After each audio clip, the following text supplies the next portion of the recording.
What up? I need that sports encyclopedia. USD Kim. Got Trent in the cut. Coach JB. Yeah. Where you at, man? In the gym shooting, I'm Durant. You ain't shooting John Moran. Darnell is the Ball State legend. I'm the Warren Central High School legend. I'm proving with a reliable source, straight from the mouth of the horse. Smitty and JB and Smitty from West Coast to Yost. I love talking ball. It's nice to connect with guys that are like-minded and just are real and genuine.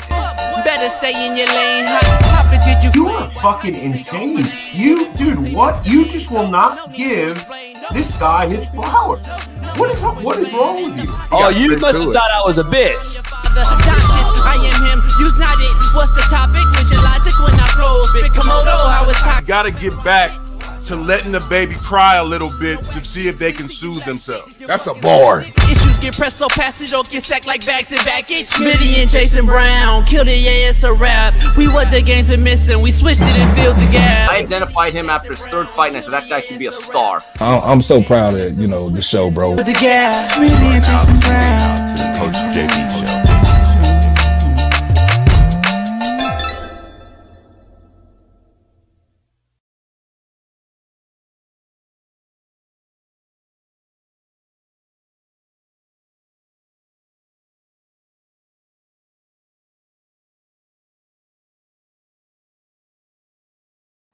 What up? We are in the building. It is Free Game Friday. I'm fired up, fearless, and you're going to find out. We got a loaded lineup today. We got Big Mac McChesney talk Colorado football, some NFL talk, the Jets-Houston game last night, what he thought. We got some Jeff Nadu joining us to give us his picks of the weekend starting tonight, college football. And we got Shaun King joining us to talk some NFL QB play. His thoughts on C.J. Stroud, sophomore season slump that some people may say. But what do I know? And Aaron Rodgers' performance last night, having 30 yards at halftime. We're going to dive into that as well. But before we begin, this show is powered by BetUS. Head on over there. Use my promo code CoachJB. Get you 150% bonus on your first deposit up to $2,000. Plus, you'll get some protection like a Guardian helmet if you need some insurance and some backup. So head on over to BetUS today. Proud sponsor of the Coach JB Show with Big Smitty. Let's dive into it, man. We got a loaded lineup today, and it's free game. Like I said, Matt, Shaun, and Jeff will join us. Since Shaun missed Monday, he'll come in, give us some push-ups from being late and missing. So we'll dive into it. Let's get right into the topic, though. Last night's football game was pathetic. Besides a few unbelievable catches by Garrett Wilson, we had one of the worst football games I had ever seen. It was lackluster in effort, horrible fundamentals, bad display of quarterback play, and horrific lack of focus. We had drop balls, missed tackles, and a lack of desire to seemingly be out on the football field by both teams. Aaron Rodgers looks like he needed to stop playing football at halftime and just hang up the cleats. C.J. Stroud looks bad without Nico Collins. And for both teams to start the game off by throwing the football 10 times, 10 plays was all pass plays in a row is mind-boggling to me. The only reason Houston had a chance is because Joe Mixon finally started to run the football and the Jets could not stop him when they wanted to. I thought they should have ran the football more. And people, please, let's pump the brakes. Let's pump the brakes. The Jets still look bad. They're a bad football team. The Texans gave them the game on offense, and the Jets can't catch, they can't run, they can't block, they can't tackle. And last night, the 6-2, now 6-3 Texans were even worse at all those things. CJ has become pedestrian without his weapons. But what do I know when I said you will see a slowdown by CJ this year? The book is out on him. You will see it. But what do I know when I said Tank isn't fully healthy? And what do I know when I say Diggs will only slow this team down? Subtraction by addition is also a real thing. Now they are in what looks like a rebuild mode on offense. And their defense is on the field way too long. And we now have a problem, Houston. But what do I know? The Jets take out the Houston Texans last night on Thursday Night Football as Garrett Wilson had an incredible one-handed TD catch looking like Michael Jordan out there. We're going to compare that with OBJ's great catch from years ago. Victor Wembanyama scores a second 5-by-5 game of his career in the Spurs win over the Jazz. We're going to dive into that as well. Bob Costas retires from Major League Baseball play-by-play after 42 seasons. Big Jeff Nadu will join us, talk about the betting world, week 10 of college football. Shaun King joins us to talk some NFL college football play. Plus, we'll dive into the Dodgers parade today here in L.A. and cats blowing off their hands, lighting fireworks, lighting buses on fire. That's why you can't have nice stuff in L.A., man. You can't win nothing in L.A. either because they'll loot, riot, and act a fool in L.A. They just do it more than any other city in America for some damn reason, man. And since 2009, I think we've won 13 pro sports championships. And we've suffered and lost more money in those 13 championships by rebuilding businesses and companies because of idiots out in these streets. Fact. Go check it out. But before we begin, my co-host, Naptown legend, Far East Sider 317, LeBron hairline having, Lamar Jackson loving, Indianapolis Colts defending, Caitlin Clark jocking, Fox Sports' very own Big Smitty. Yeah. It's Free Game Friday, man. It's Freestyle Friday. Y'all know I'm freestyling today at least 2 times. We got my man JB on the left. We about to disagree. We've been arguing since last night through text. We about to argue more right here.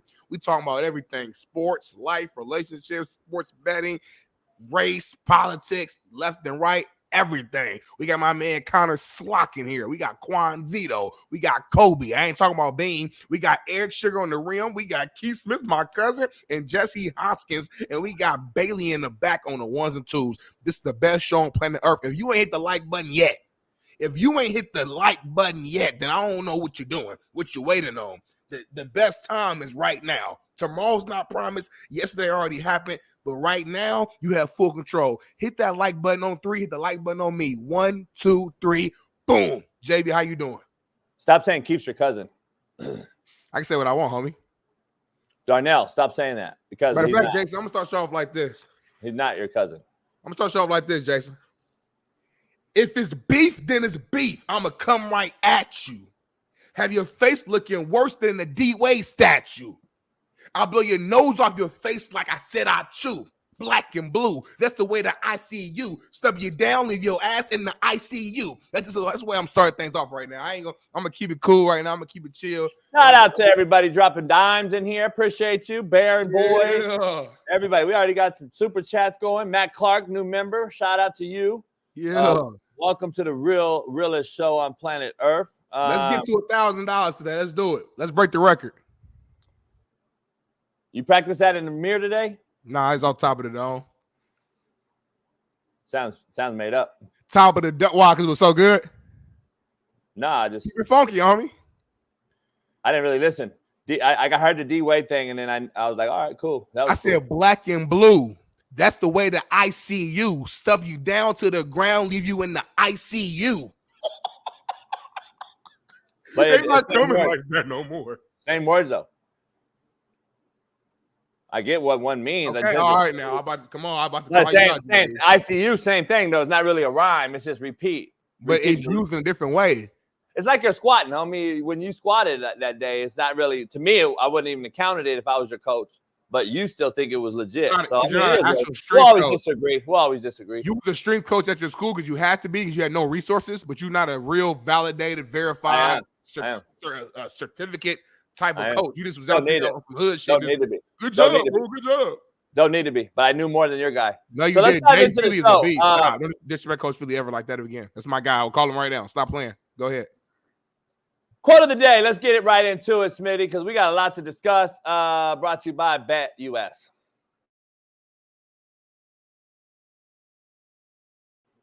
What up, what up, what up? I am here for Bet US. Bet US is now powering the Coach AB Show with Big Smitty as our proud new sponsor. Head on over to Bet US today and bet all things Major League Baseball. We're in the thick of the playoffs. NBA is getting ready to start up, and the NFL is right dab in the middle of the season, you can bet it all on BetUS.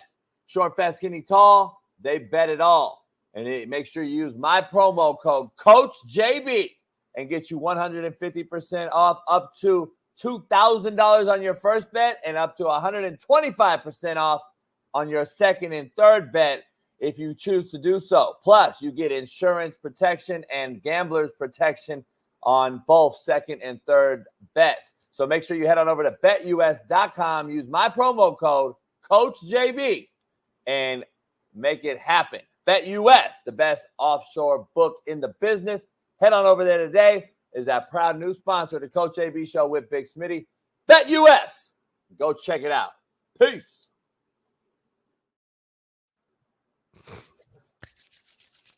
BetUS. Use my promo code. Let's dive right into the quote of the day. Smitty's favorite part of the show. He could literally be done with the show today right after that if he wanted to be. That's his favorite part of the show. So I'd be excited to just leave after this. My own quote of the day, my own contrary to belief today. So shout out to most of them are my own. I move them around, massage them a little bit, make sure that they're legit and authentic for our authentic fan base that we have. We got some fake ones, but we got an authentic one. Yeah. Quote of the day. Let your success make the noise. Don't let your noise create your failure. Success make the noise. So you got the noise from success. But once you get the noise, don't let that noise create your failure. See, some people don't know how to win. They don't know how to succeed. That. Yeah, I don't think they understand that quote. Do you? They didn't understand that. They didn't understand that at all. I understood it.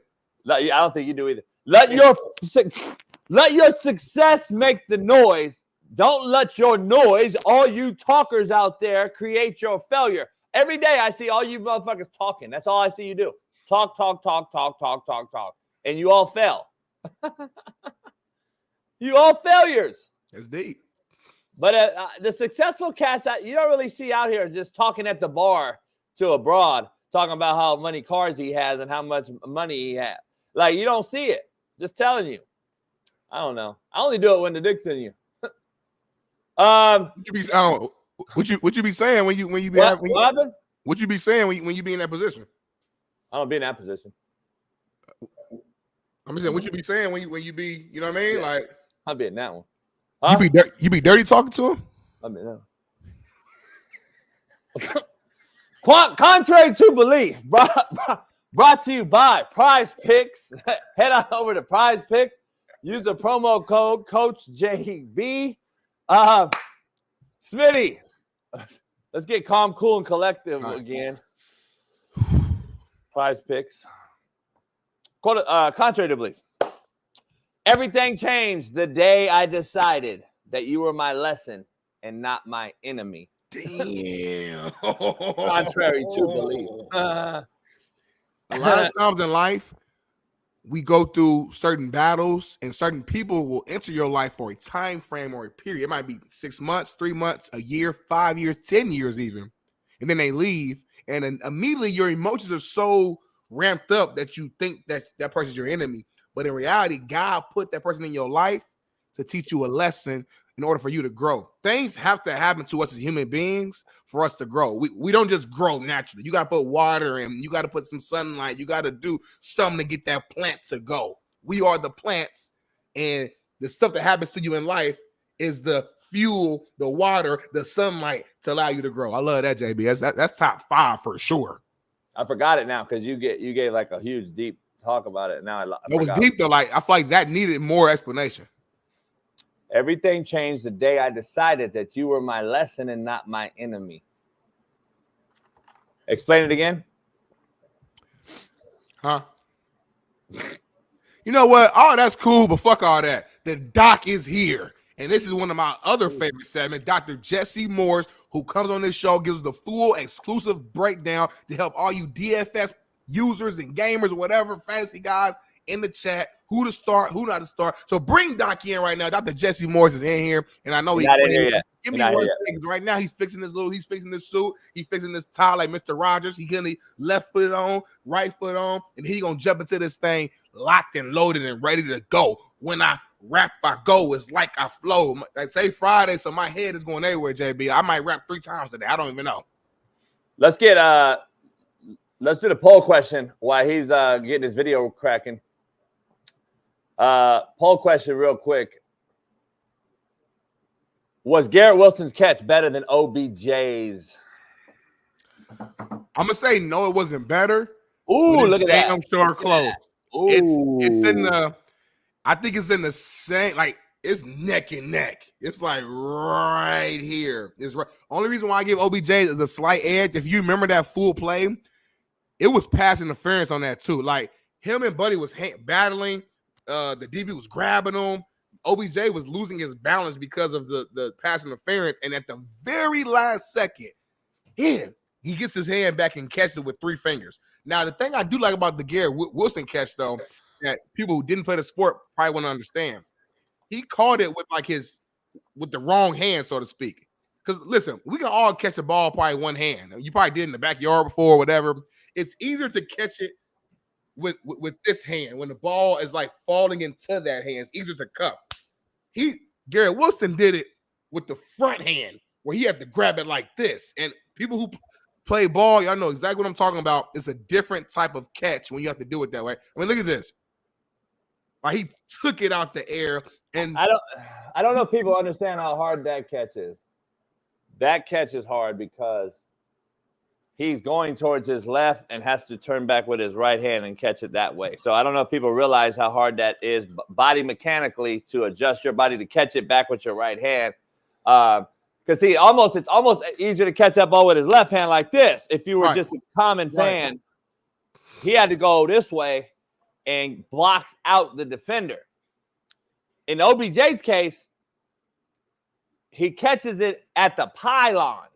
His hand all the way back though. It was like in the back of the football. So it's very close, man. Very arguable. I don't know. It's a very interesting take. We can debate it all we want and talk about it all we want. It just is what it is. 2 great plays. One guy trying to prove who he is. The other guy is a shell of himself.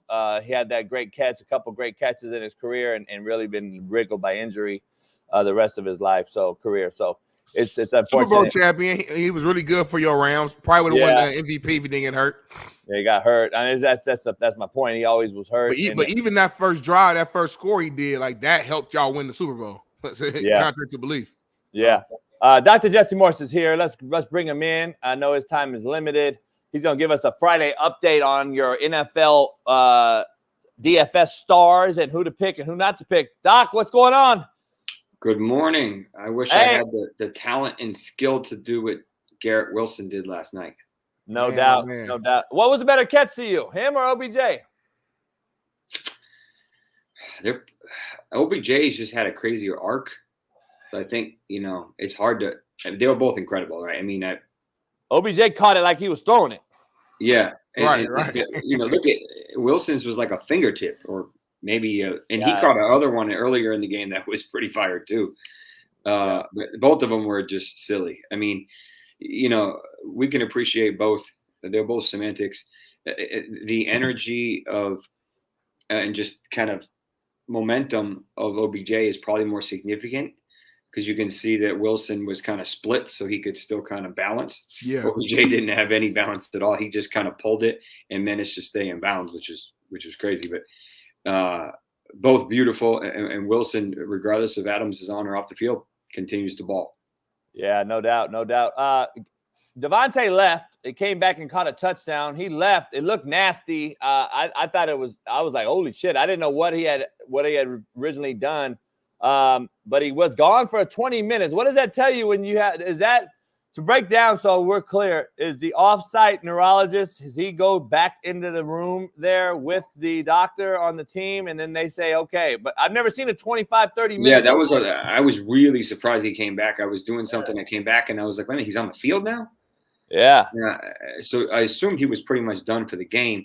When he landed, the guy who I forgot his name, but the defender kind of clipped his thigh and it kind of rotated him. Yeah. And then remember, that's turf, and turf has concrete under it. So, you hit hard. He did hit his shoulder, but it wasn't enough to dissipate the energy from his head. And he kind of stayed down for 2, 3, 4 seconds. Kind of reminded me of Josh Allen a little bit, but obviously the trauma impact was different. The angle was different.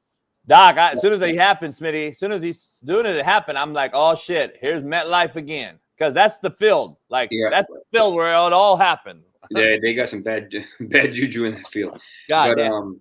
So traditionally, once they take his helmet, that almost always means concussion, or at least evaluation for concussion. Traditionally, the way it works is the team doc, there's 4 team docs, 2 were traditionally orthopedic surgeons, and 2 were what we call non-surgical sports med, like me. Either of the 2 docs that are non-surgical can evaluate for a concussion. One of them will evaluate him initially, usually between 3 and 5 minutes, just depending on how extensive they want to do and how obvious it is. If there's additional concern, or there's another injury, neck, something like that, sometimes they'll bring them to the locker room to get more privacy and also possibly get x-rays or whatever. The fact that he went there and he was gone for a really long time, I pretty much assumed he was done, but they never announced him being out. Usually they say, yeah, he's out for a concussion, done for the game. That likely tells me the independent neurologist cleared him. He had to have cleared him. He or she had to have cleared him regardless. But so traditionally, the way it works is if the team doc says there's a concussion, it's over. It don't matter. If the team doc says there's not a concussion, then the independent neurologist has to say, yes, I agree. Usually evaluate them themselves and then say, yes, I agree. If there's a discrepancy, then they have to talk it out over and figure out, what to do. So maybe they evaluated him, they cleared him, but they wanted to check out his shoulder or whatever. Yes, that's very rare that someone comes back that much later and actually plays and contributes. Usually either it's true or the game's over. Rarely do you have that much time and it comes back. But the fact that he came back and looked quote unquote normal tells me he got lucky and he didn't suffer a concussion. But yeah, just a little bit of an interesting it was situation there. Yeah, I was shocked. We got you. We missed you Tuesday. Where you at this Friday as we go into the NFL weekend? It's a very interesting one because, we saw a team last night, 6-2, face a 2-6 team. Now they're 1-6-3, one's 3-6. There's a lot of injuries out there. Obviously, they got Hassan Reddick in the New York Jets last night. They got 8 sacks. My guy, Jermaine Johnson's done for the year. They had other guys injured. They brought in some guys like this. This is the time where usually the NFL has the injury bug hit them. But we've seen the injury bug since day one this season at an all-time high. Any big-time news that we're going to see some big-time guys? Yeah, there's a couple of big players that potentially are. There's about 15 guys that could go either way this week, which is a lot. Usually I have a good grip by now, but this week is very interesting.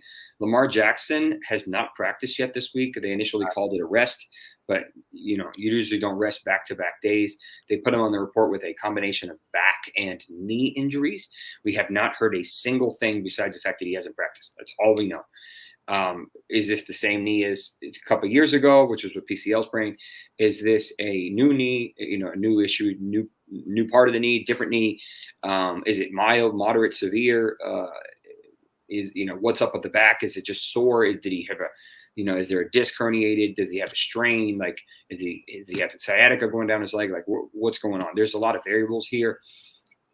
He's currently my projected number 1 fantasy quarterback of the week. So kind of important there. I think he's good, Doc. From what my sources tell me, I've heard he's good. And he's at that stage in his career where he can afford to miss, let other guys get reps. He'll come in today. He'll practice, and if he practices today, I think he'll be fine. But if he doesn't practice today, I think we're gonna be it's gonna be a little bit more interesting. Stick to quarterbacks, Doc. What about Jordan Love? Jordan Love sounds like he's trending in the right direction, which is a little surprising.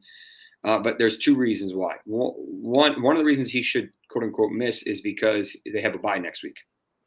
They are traditionally really conservative. The Packers are, so wouldn't surprise me if they sat him out. But this is, if I remember correctly, this is the divisional game. And this is potentially a big swing in the division. Groin strains are annoying, but not super concerning, frustrating. If he re-injures it and turns into a grade 2, they will be kicking themselves because he's going to miss about 3 or 4 weeks. Those can be very frustrating. So as long as, he doesn't feel like it's going to re-injure it or he's just really cautious with it, then I think he plays. I think there's like a 70% chance he plays. If he tweaks it, if they're like, it's just not worth it, we're going to trot out Malik Willis, then obviously we'll see that. But I think we'll have a pretty good idea today. It's trending in the direction, yes, he's playing. What about Derek Carr? Derek Carr, I'm assuming he's playing.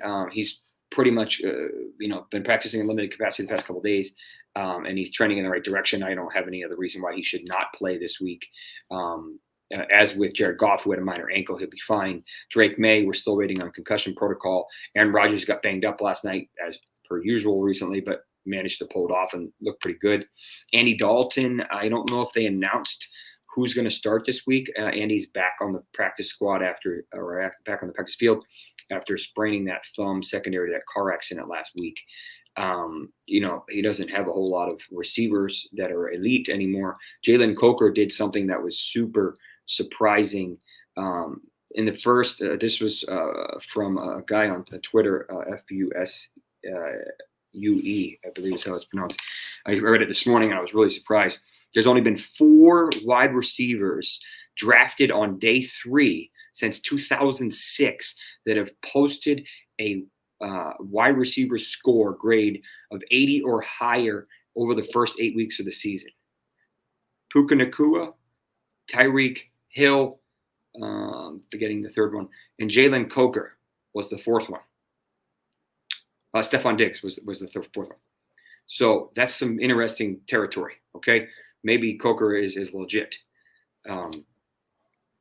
So that was very fascinating. Speaking of Nacua, yesterday another freaking, like, what's going on? Is this another guy that's just, we're never going to see his full potential? So this was my concern. This popped out last night when I was at my Halloween party. This was a little surprising, but not really. So if you remember last week, they were like, oh yeah, we're going to potentially activate him this week. He gets 2 limited practices and all of a sudden, like, yeah, he's playing. We're like, what? Like, I don't remember the last time someone came off of a 6-week injury, practiced limited capacity twice, and then played that like immediately, and then looked like nothing ever happened. Unfortunately, that PCL is notorious for re-injury. These are frustrating. This is what Lamar had a couple of years ago. And as a result, he tweaked it, in my opinion. It sounds like it's not a super big deal, but if you miss 6 weeks with it, then it is a little bit of a big deal, even if it's not a huge re-injury. And this may cause a little bit of issues. This knee may not feel stable or as stable. This may feel a little bit of swelling. He might not be able to be as explosive. So it sounds like he's probably still going to play, but we got to err a little bit more on the side of caution. Maybe that helps Cooper Kupp a little bit more. God damn. A couple other guys, if you want to know. Josh Jacobs should be fine with his ankle. Tony Pollard, foot injury. He's not practiced this week. I'm assuming this is probably a midfoot sprain. We haven't heard any specifics at all. He has a fantastic matchup, so we'll have to keep an eye on this. I think Tajay Spears suffered a setback with his hamstring. He was supposed to play last week. He was the only guy I predicted that was going to play that didn't play.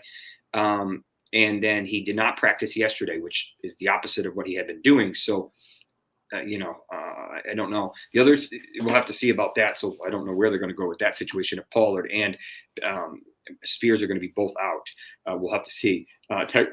One more thing, Tyrone Tracy suffered a concussion on Monday night, was on the field Wednesday, which is usually stage 2, and was doing a little bit, not a whole lot, which is fine. It's a little still early than I expected to see him. Yesterday, he practiced in a limited capacity, which would have technically been stage 3. Today should be stage 4, a full practice, non-contact. That tells me that he needs a practice tomorrow, which they don't usually do, to play Sunday. If that's not, that's the Giants guy, right? Yeah, this is the Giants kid that looks really good. Yeah. Because of the Monday concussion, he loses a day to clear the protocol. So, he's trending in the right direction, but they're running out of days. And traditionally, it's not in the rule book per se that it has to be 24 hours per step. But traditionally, when we see this, if a guy suffers a concussion on Sunday, there's 5 steps in 4 days. They can't even play on Thursday. So how does that rule not apply for Sunday through, or Monday through Sunday? We'll have to see, what's going on here. But he's trending in the right direction with a great matchup. But I'm just curious to see how they're going to play this out. Doc, here's what I understand. So Tuesday is usually an NFL off day, but they can practice that day if they wish to. Most teams do other things. They also have Saturday. Legally, they can use Saturday if they had to. If it wasn't a travel day, they could use it as getting a day to get a guy cleared. So you can add the Tuesday game, or you can add a Tuesday practice you didn't practice to a Saturday and do a walkthrough and call it a practice. Yeah, so, that might be what they have to do for him, because if there's, Tuesday would have been technically day one or stage one, assuming everything goes fine. Wednesday would have been stage 2. Thursday would have been stage 3. Friday, today would be stage 4. There's still another day. So, that's where, we'll have to see. It is what it is. Bucky Irving is dealing with a chronic toe injury that he'll be dealing with reportedly all season from college. The Bucs got riddled, man. The Bucs might have just ended their season with all these injuries. But he's still going to play through it. He looks good. So we'll have to see about that. Baker's still firing it off. Jonathan Taylor looked good. Travis Etienne is returning this week. Keaton Mitchell may make his debut this week. Probably pretty deep. Behind obviously King Henry and then Justice Hill. But he's super potent dude. We'll just have to see what he can do after that bad ACL. And then Jonathan Brooks may make his debut this week. They haven't been super clear. He's had multiple full practices in a row. I think they have until next Wednesday to officially activate him. If not, he's done for the year. So, we'll have to see that. Brian Robinson's dealing with a hamstring injury. He's practiced in limited capacity the past 2 days, so we'll have to keep an eye on that. But definitely a little bit worrisome. Even if he does play, he might not be 100%. We're going to transition to wide receivers. Amari Cooper with a wrist, probably okay, but we'll see. I think Brian Thomas Jr. ends up playing this week with that rib bruise, which is great news for fantasy, with Christian Kirk having a season-ending clavicle fracture, and then Gabe Davis being banged up with a shoulder himself. Calvin Ridley had a great week last week, injured his shoulder. He'll be fine. Tyler Boyd, on the other hand, doesn't look like he's probably going to be able to go. Tyler Lockett with an oblique, he'll be fine. Sterling Shepard, I expect to probably miss this week with a hammy. And I expect Nico Collins, who they really, really need to come back next week because they look out of sorts without him. It's like Stroud forgets how to play. It's unfortunate. Tank Dell looked good last night, but no one else could get any separation. Xavier Hutchins didn't do anything. John Mechie didn't do anything. Schultz did a little bit. Mixon looked incredible, but they really need Nico out. Mike Evans should also be back potentially next week, although he's kind of playing with fire a little bit. T. Higgins, I don't think he's going to play this week. He had that quad likely strain on Friday, so it's basically been a week. These don't heal in a week, and every time you run, you fire that quad, and you're going to restrain it, just like a hamstring. So he might miss another week. I don't expect him to play this week. We'll have to see. DK Metcalf has not been able to practice yet with his MCL, so there's a possibility he plays this week, but I don't see it unless he magically decides to practice today. And then Josh Johnson's been dealing with that toe for a while, probably turf toe, but he looks incredible. Your buddy IR5 got benched. Great. And we've seen Downs with Flacco look incredible, so I expect that to continue. Will happen that we'll obviously see what's going on with some of these other guys, wide receiver wise. Maybe Thielen makes it back, maybe not. Quentin Johnson probably going to return after his likely high ankle. Lad McConkey is a beast, and it looks really good. Out the one. Mild hip injury that he has a crazy injury history. Oh my God. But very talented. David Njoku popped up. I think it was with an ankle. Obviously we don't know if this is the same high ankle from earlier this season or a new one. But we'll have to keep an eye on it. He's probably nothing, but still. Noah Fant hasn't practiced this week with a groin strain, so we'll have to keep an eye on him. Taysom Hill with a new foot injury. Probably the only person I've ever seen that has had multiple Liz Frank fractures in each foot. So he has a crazy foot injury history. So we'll have to see how. Derek Carr back. Derek Carr be back. As far as I know, he should be back. What about DK Metcalf? DK. DK. You already said that. What's that? Go ahead. And then Taysom Hill, risky. I don't think Dallas Goedert plays, and Hawkinson should be back. Hawkinson big. Okay, got you. And yeah, interesting. Huh. A lot. Hey, one thing I just noticed though, you was in your bag just now, Doc, going through all these names. It was a lot of names. 80, and you was talking as fast as you could, but it was so many names. It was like, damn, everybody's hurt. Everybody. Yeah, I mean, and that's the problem with this is like I pull guys off that are still a little bit risky, but not technically on the report anymore. But this could be easily 110 names if I just didn't pull guys off that are technically a couple of weeks back, but still risky, like Devontae with his hamstring, something like that. It's just it's kind of crazy. And mind you, people are like, hey, what about this player? I'm like, I only follow what I call fantasy or offensive skilled players. I can't even follow the linemen, the defensive players. Like, it's just crazy. There's so many injuries. A lot of linemen out. Yeah, there's a ton of linemen. It's just like you need another department just for that. It's crazy. Yeah. Man, we appreciate you, Doc, for jumping in here on a Friday before the weekend to get this thing underway. All you guys go make your picks accordingly. If you're a DFS guy, Doc's always there. And follow him on social media, TikTok, Twitter, and Instagram. Doc, we'll see you next week. I appreciate it. Enjoy the weekend. I hope it's sunny and hot there. It's kind of cold and nice here, so it's. I'll be at a anti-aging wellness conference with Huberman, Asprey, Brian Johnson, a bunch of the big name people trying to get cayenne and water. That might be vodka, but no. Aaron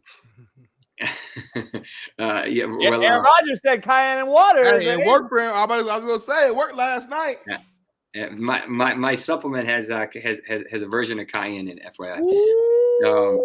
But I will I'll report to you guys next week about how we can live longer and healthier.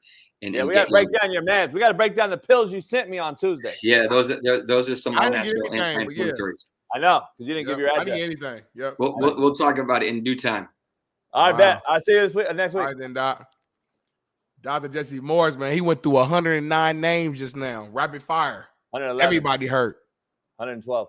I got the pills. At 112, but he picked off a few of them, so 109. I got the pills. Listen, homie. Pills are legit.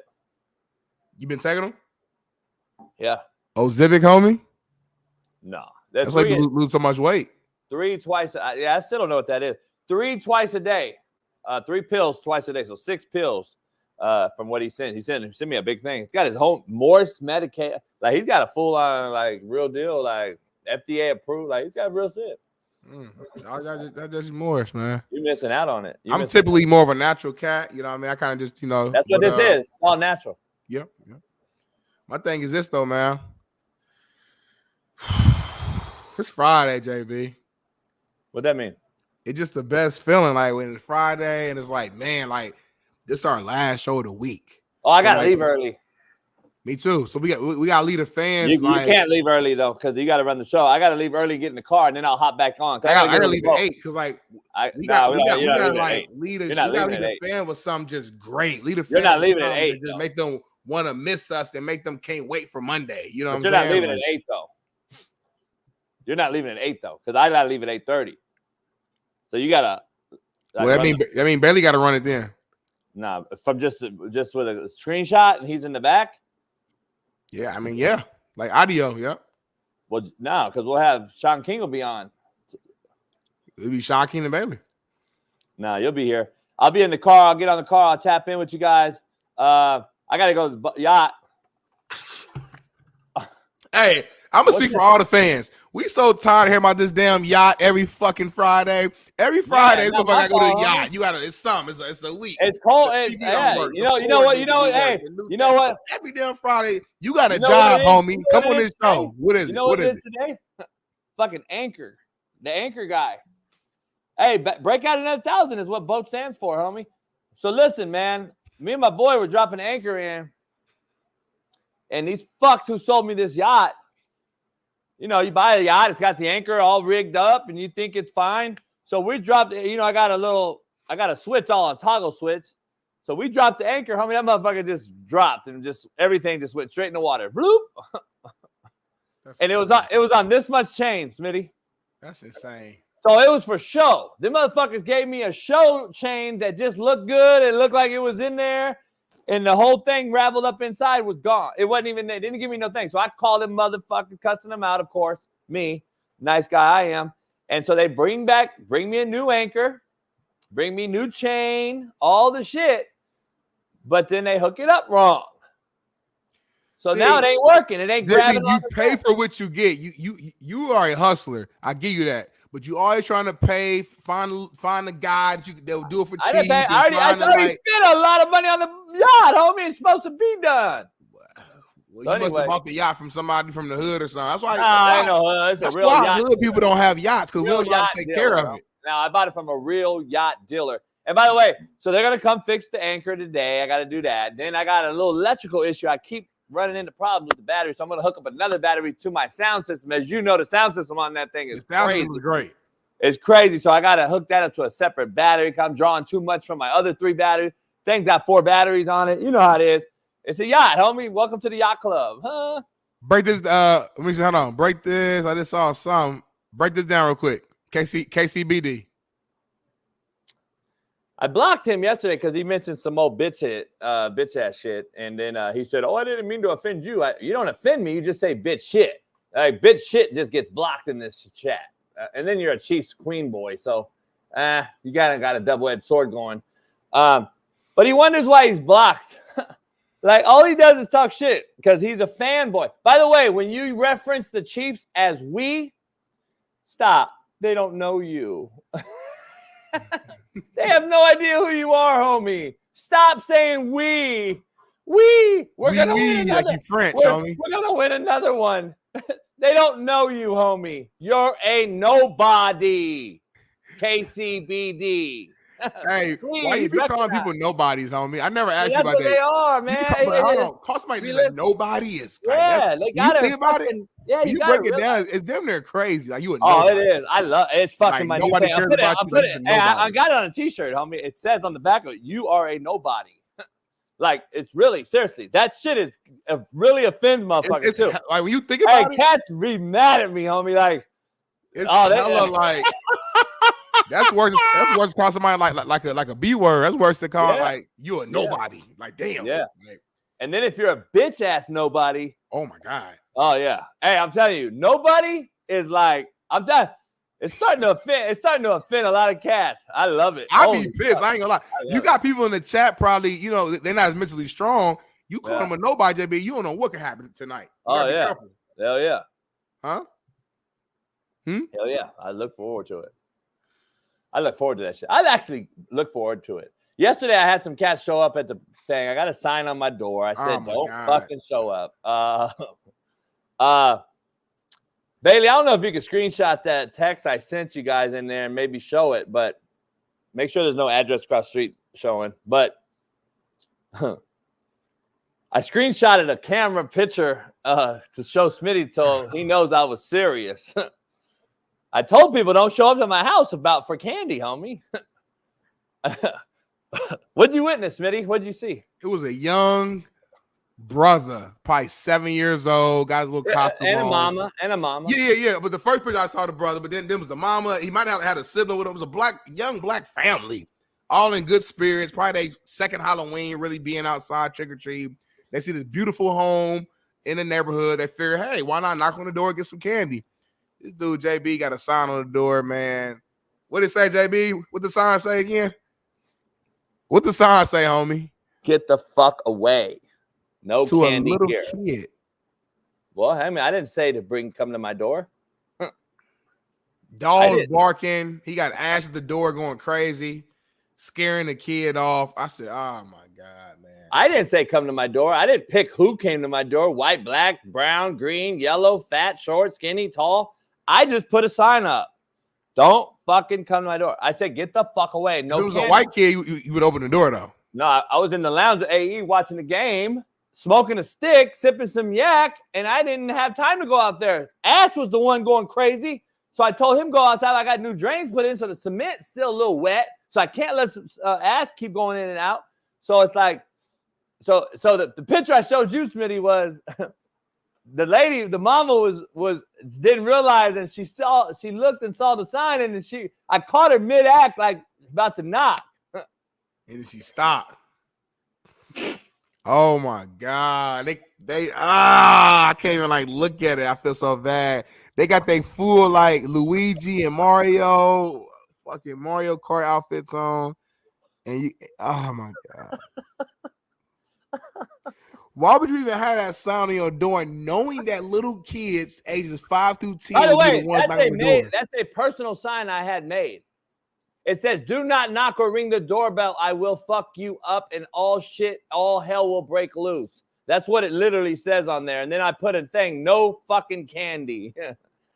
You should have moved that sign, man. These kids, you over here scaring them, and man. I can't look at the picture. You know how what's it called? What's that word you use? Cringe. It's like cringe worthy when I look at it, man. Shout out to that fam. Shout out to that little boy. I hope he got all the candy he wanted. The rest. I hope his fucking life is fucking detrimental to his future. That's what I hope for. You know why? Because we need to bring bullying back. Hey, man, shout out to KCBD, man. Money for Smitty. He's a real one. I sincerely apologize for not knowing you told the Jews. Oh. Shout out to KCBD for the $20. Call me a real one. I appreciate you, my guy. He's still saying it, though. Does he realize he's still saying something that he doesn't know nothing about? Hey, thanks for your bread, but you're blocked again. So anyway, I'm just saying, like, does this dumb motherfucker realize, like, are you think I'm Boo Boo the Fool? Like, is he that dumb? Thanks for your bread, though. Hey, we gonna rewind though. Don't wish nothing ill will on that 7-year-old young black king, that prince. That kid might change the world down the way. Don't wish nothing negative on. I'm not even gonna let you even do that. I ain't gonna let you play around like that. Do that with the other kids. Don't do it with my people. Look at like this takes a lot. Like now this is cringe. That's you too. They caught you in the middle of you like changing your face. Like, that's weird. That's weird. Is that not the weirdest? They're like paused and screenshotted it and used it. Isn't that weird though? It's Friday. We going in today. We talking to the chat. We taking calls. We doing everything today. It's one of them days. I feel it.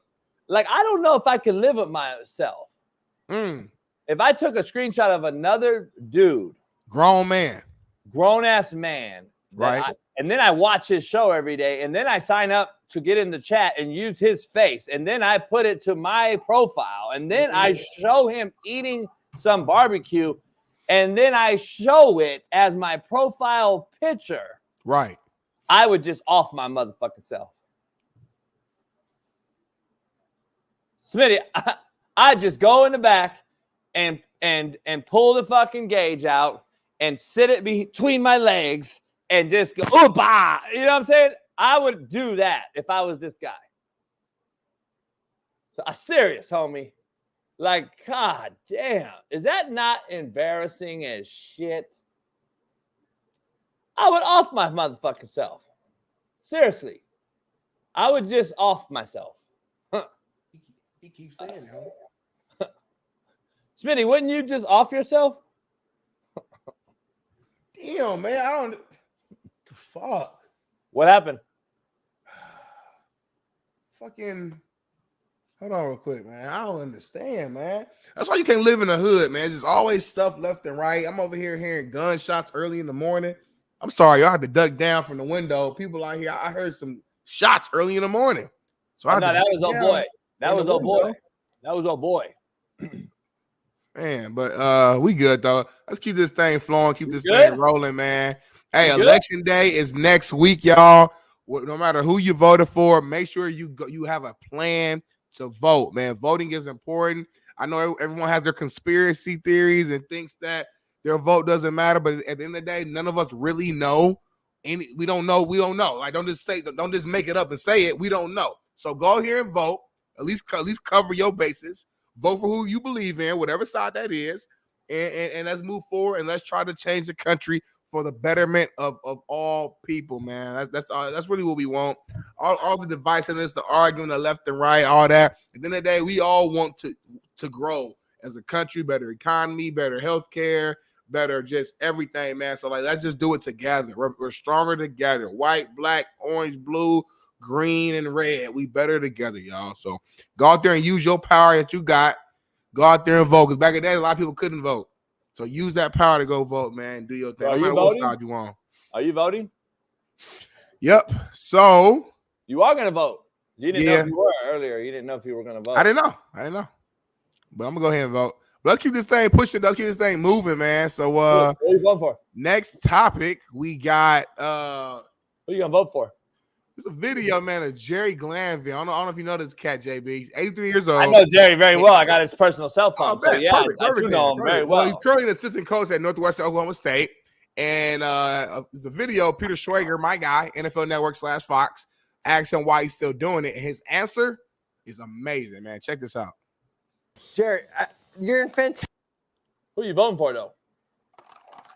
fantastic, and you're as good as you always were. Like, you're coaching Northwest Oklahoma State. You're the defensive coordinator. You don't have to be coaching right now. You could be enjoying a cigar, your motorcycles, your horses, whatever, but you're still doing it. What gets you up in the morning? You obviously love ball, but coaching at a small level as a coordinator, that's true passion for the game. Well, I tell everybody, preachers preach and coaches coach. And you never quit coaching. And if you can help one player be better than he was yesterday, then you jump out of bed and you run to work. If you can help one guy just improve a little bit, that beats all the money that you could ever make. When you crawl in the box, they put dead men in the box, one in a box. You only get to take a couple things in there with you, and it's not money. It's your integrity and who you've helped. Only save one. Can't save them all. Are you a witch, homie, or are you a Amish? That's so real, man. That's so real. You know, just life is about impact, man. As much as we want to brag about ourselves and make as much money as we can. Are you a brother? That's the nitty-gritty about who are you impacting, who are you helping, who are you serving. So I just love hearing that. Who are you imitating? A Mexican? I saw my guys have their hat on, so I put my hat on. That's not their hat, though. It's similar. No, it's not. You got Three Amigos hat on. If you know what the Three Amigos are, then you should go watch the movie. Three Amigos is what the hat you have on. It doesn't even go even close. And it looks like a witch hat almost, too, on top of Three Amigos. Hey, when you vote for Kamala, are you going to give me what policy you like the most? When you vote for Trump, are you going to give me the what policy you like the most? I don't vote. Are you not voting? You probably No. shouldn't even talk about it then.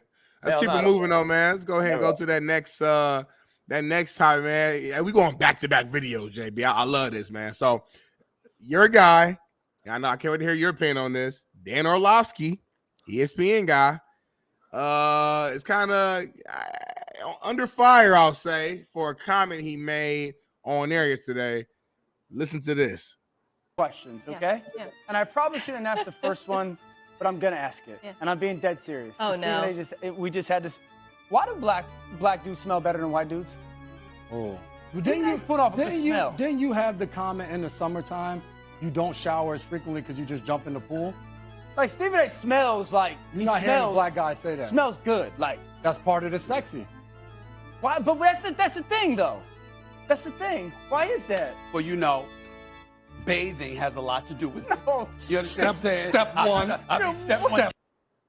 Shower, dude. I'm not saying you don't. I'm just talking about. But every I'm time talking I about like how have I a thing with a black guy, I'm like, didn't you When you smell bring it better. in. Well, you know what? But it's also about making. I mean, you said before the show I would be upset. I'm not upset at all. I mean, he's not lying. I mean, we tend to smell. We tend to shower more than y'all for whatever reason. We tend to use smell goods like Creed and YSL when we step out.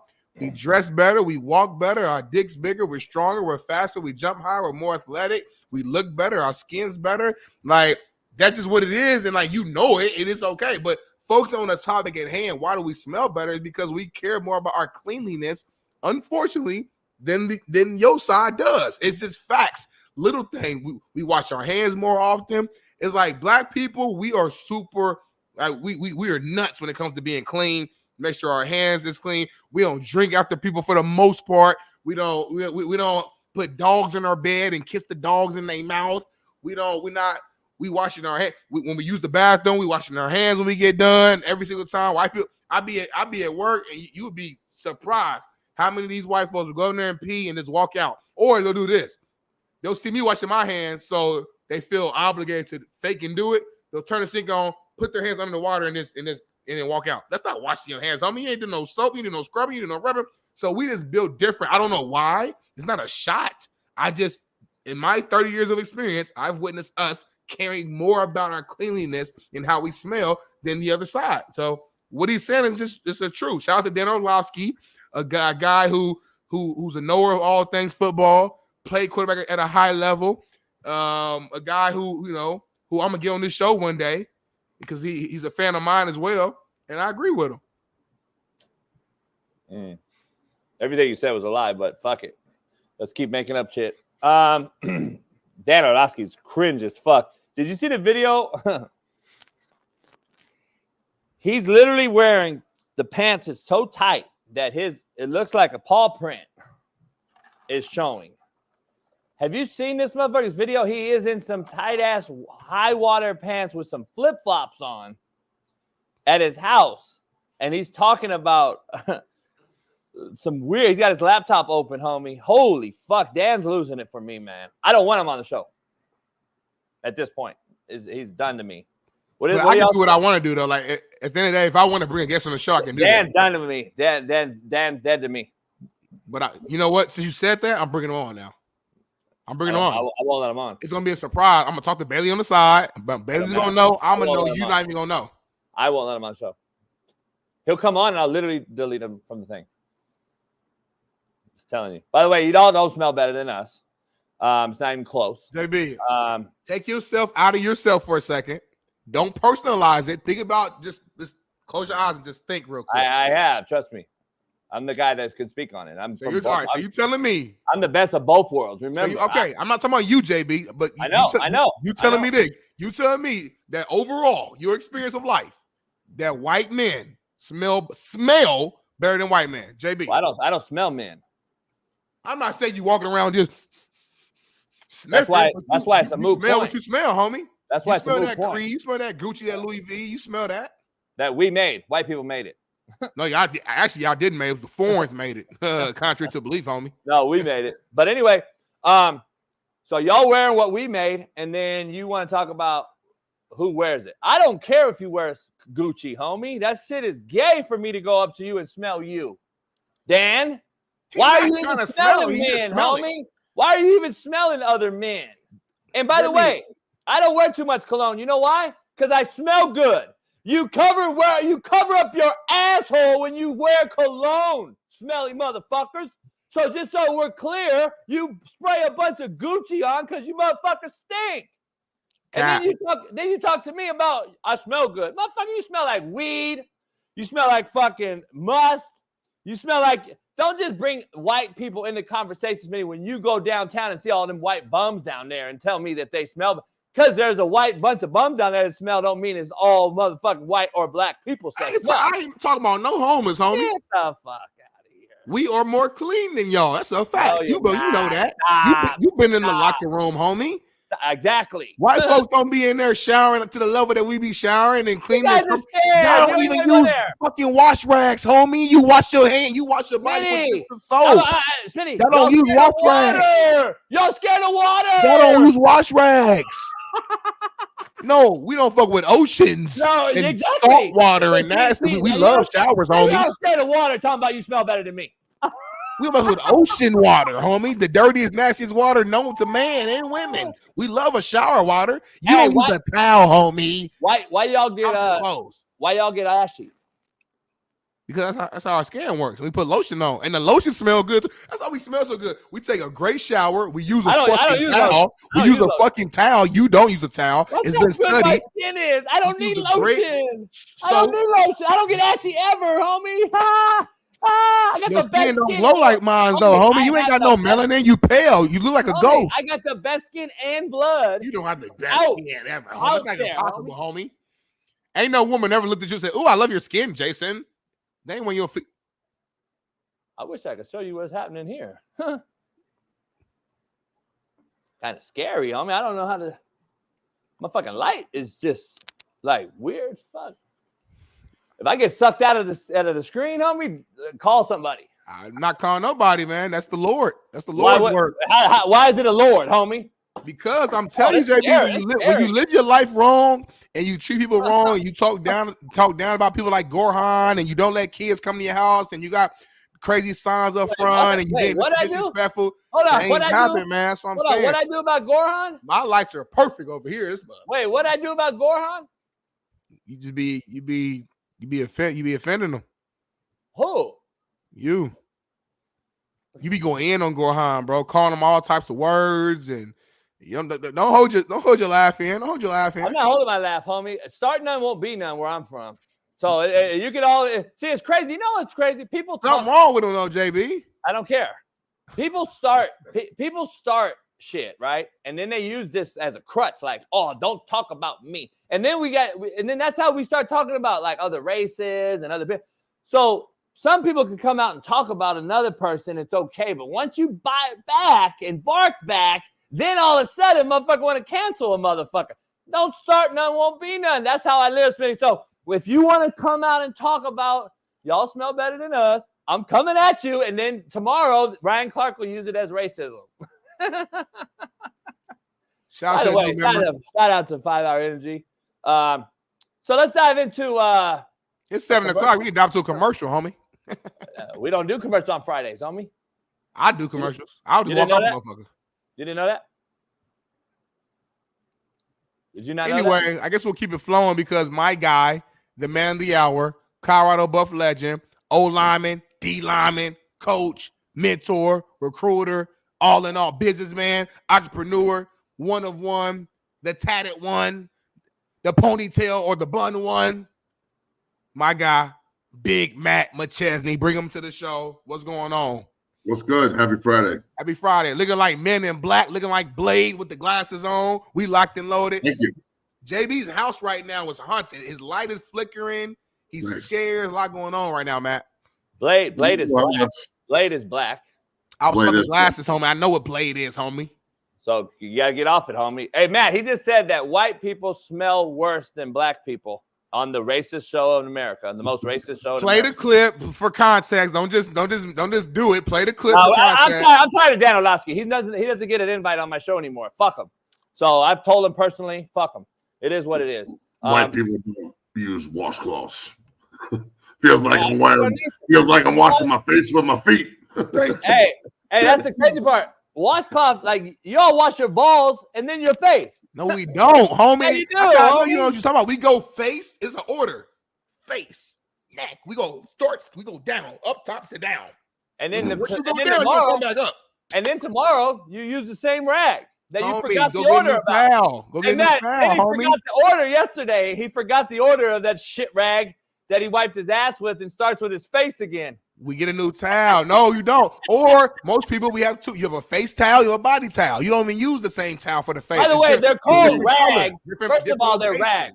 First of all, say they're a washcloth or a rag. They're not a towel, homie. If you're using a towel to wipe your ass with, you have a huge fucking The big towel to dry off, I get it. But I'm saying y'all don't don't use nothing. Y'all use your hand. And I'm supposed to take you serious about who smells better, and you're talking about washing with a towel? JB showered It's a rag. dirty ass It's a hand has been rubbing on cloth. Ash and Cali What all day. the He got fuck are cigar you two smoke talking in his about? fingers and barbecue sauce and fucking rib meat in his fingertips, and Matt, he's washing it's his neck Friday. and his body with his hand. Matt, it's Friday. Smitty just be talking. I don't know. He said fucker's using a Interesting towel. conversation. JB, I hate you, so. He's using Well, what's going on, Matt, though, man? I'm excited, man, to have you on. Man, life is good. Happy Friday. About to go 10-0 tonight and win a league championship with my guys. We got playing tonight. We play at Castleview tonight. Opportunity to go 10-0, win the league. First time that they would have won the league. We haven't given up one sack all year in 10 games, not one. Quarterback's got 48 tutties and 5 picks. Damn, Shador Sanders. He just broke the Colorado passing record. He broke the Colorado passing touchdowns record. Yeah, we're nice. So I'm really looking forward to the playoffs. Finish it off tonight with a nice little undefeated season and get a bye week and then go see if we can win full for Mo. I love it, man. I love it. Well, let's move to some college football. We got to talk Colorado. I understand that this week is a bye week for Colorado, but they play Texas Tech next weekend. And as of right now, I believe they're 4.5-point underdogs for the game in Lubbock. That seems a little heavy to me. What's your thoughts on, I guess, early thoughts on the game and them being big kind of underdogs here? Well, look, Tech has they have their hands full this week, so they got to go to Ames. So I'll make sure to record and watch that one. Because we don't play Iowa State this year, but at the same time, you always want to get up on your opponent. Tech's not a bad football team. They're a bad defense. Like, they give up a lot of points. They're last in sacks in the Big 12, but they're offensively, they can score with just about everybody. It's just a matter of, how they're going to show up. So this is their Super Bowl. I know people don't like hearing that, but Mahomes will be in the house. They're unveiling his new uniforms that night, the Mahomes throwbacks or whatever, at Texas Tech. This is a huge opportunity for them. I'm sure it'll be a night game in Lubbock. 4.5-point underdogs is right where I want to be. Like, obviously, it'd be cool to be favored, but those numbers, shit on those numbers. Who cares? But when you are a ranked road underdog, or ranked road. What? Yeah, they'd be a ranked road underdog. Yeah, cool.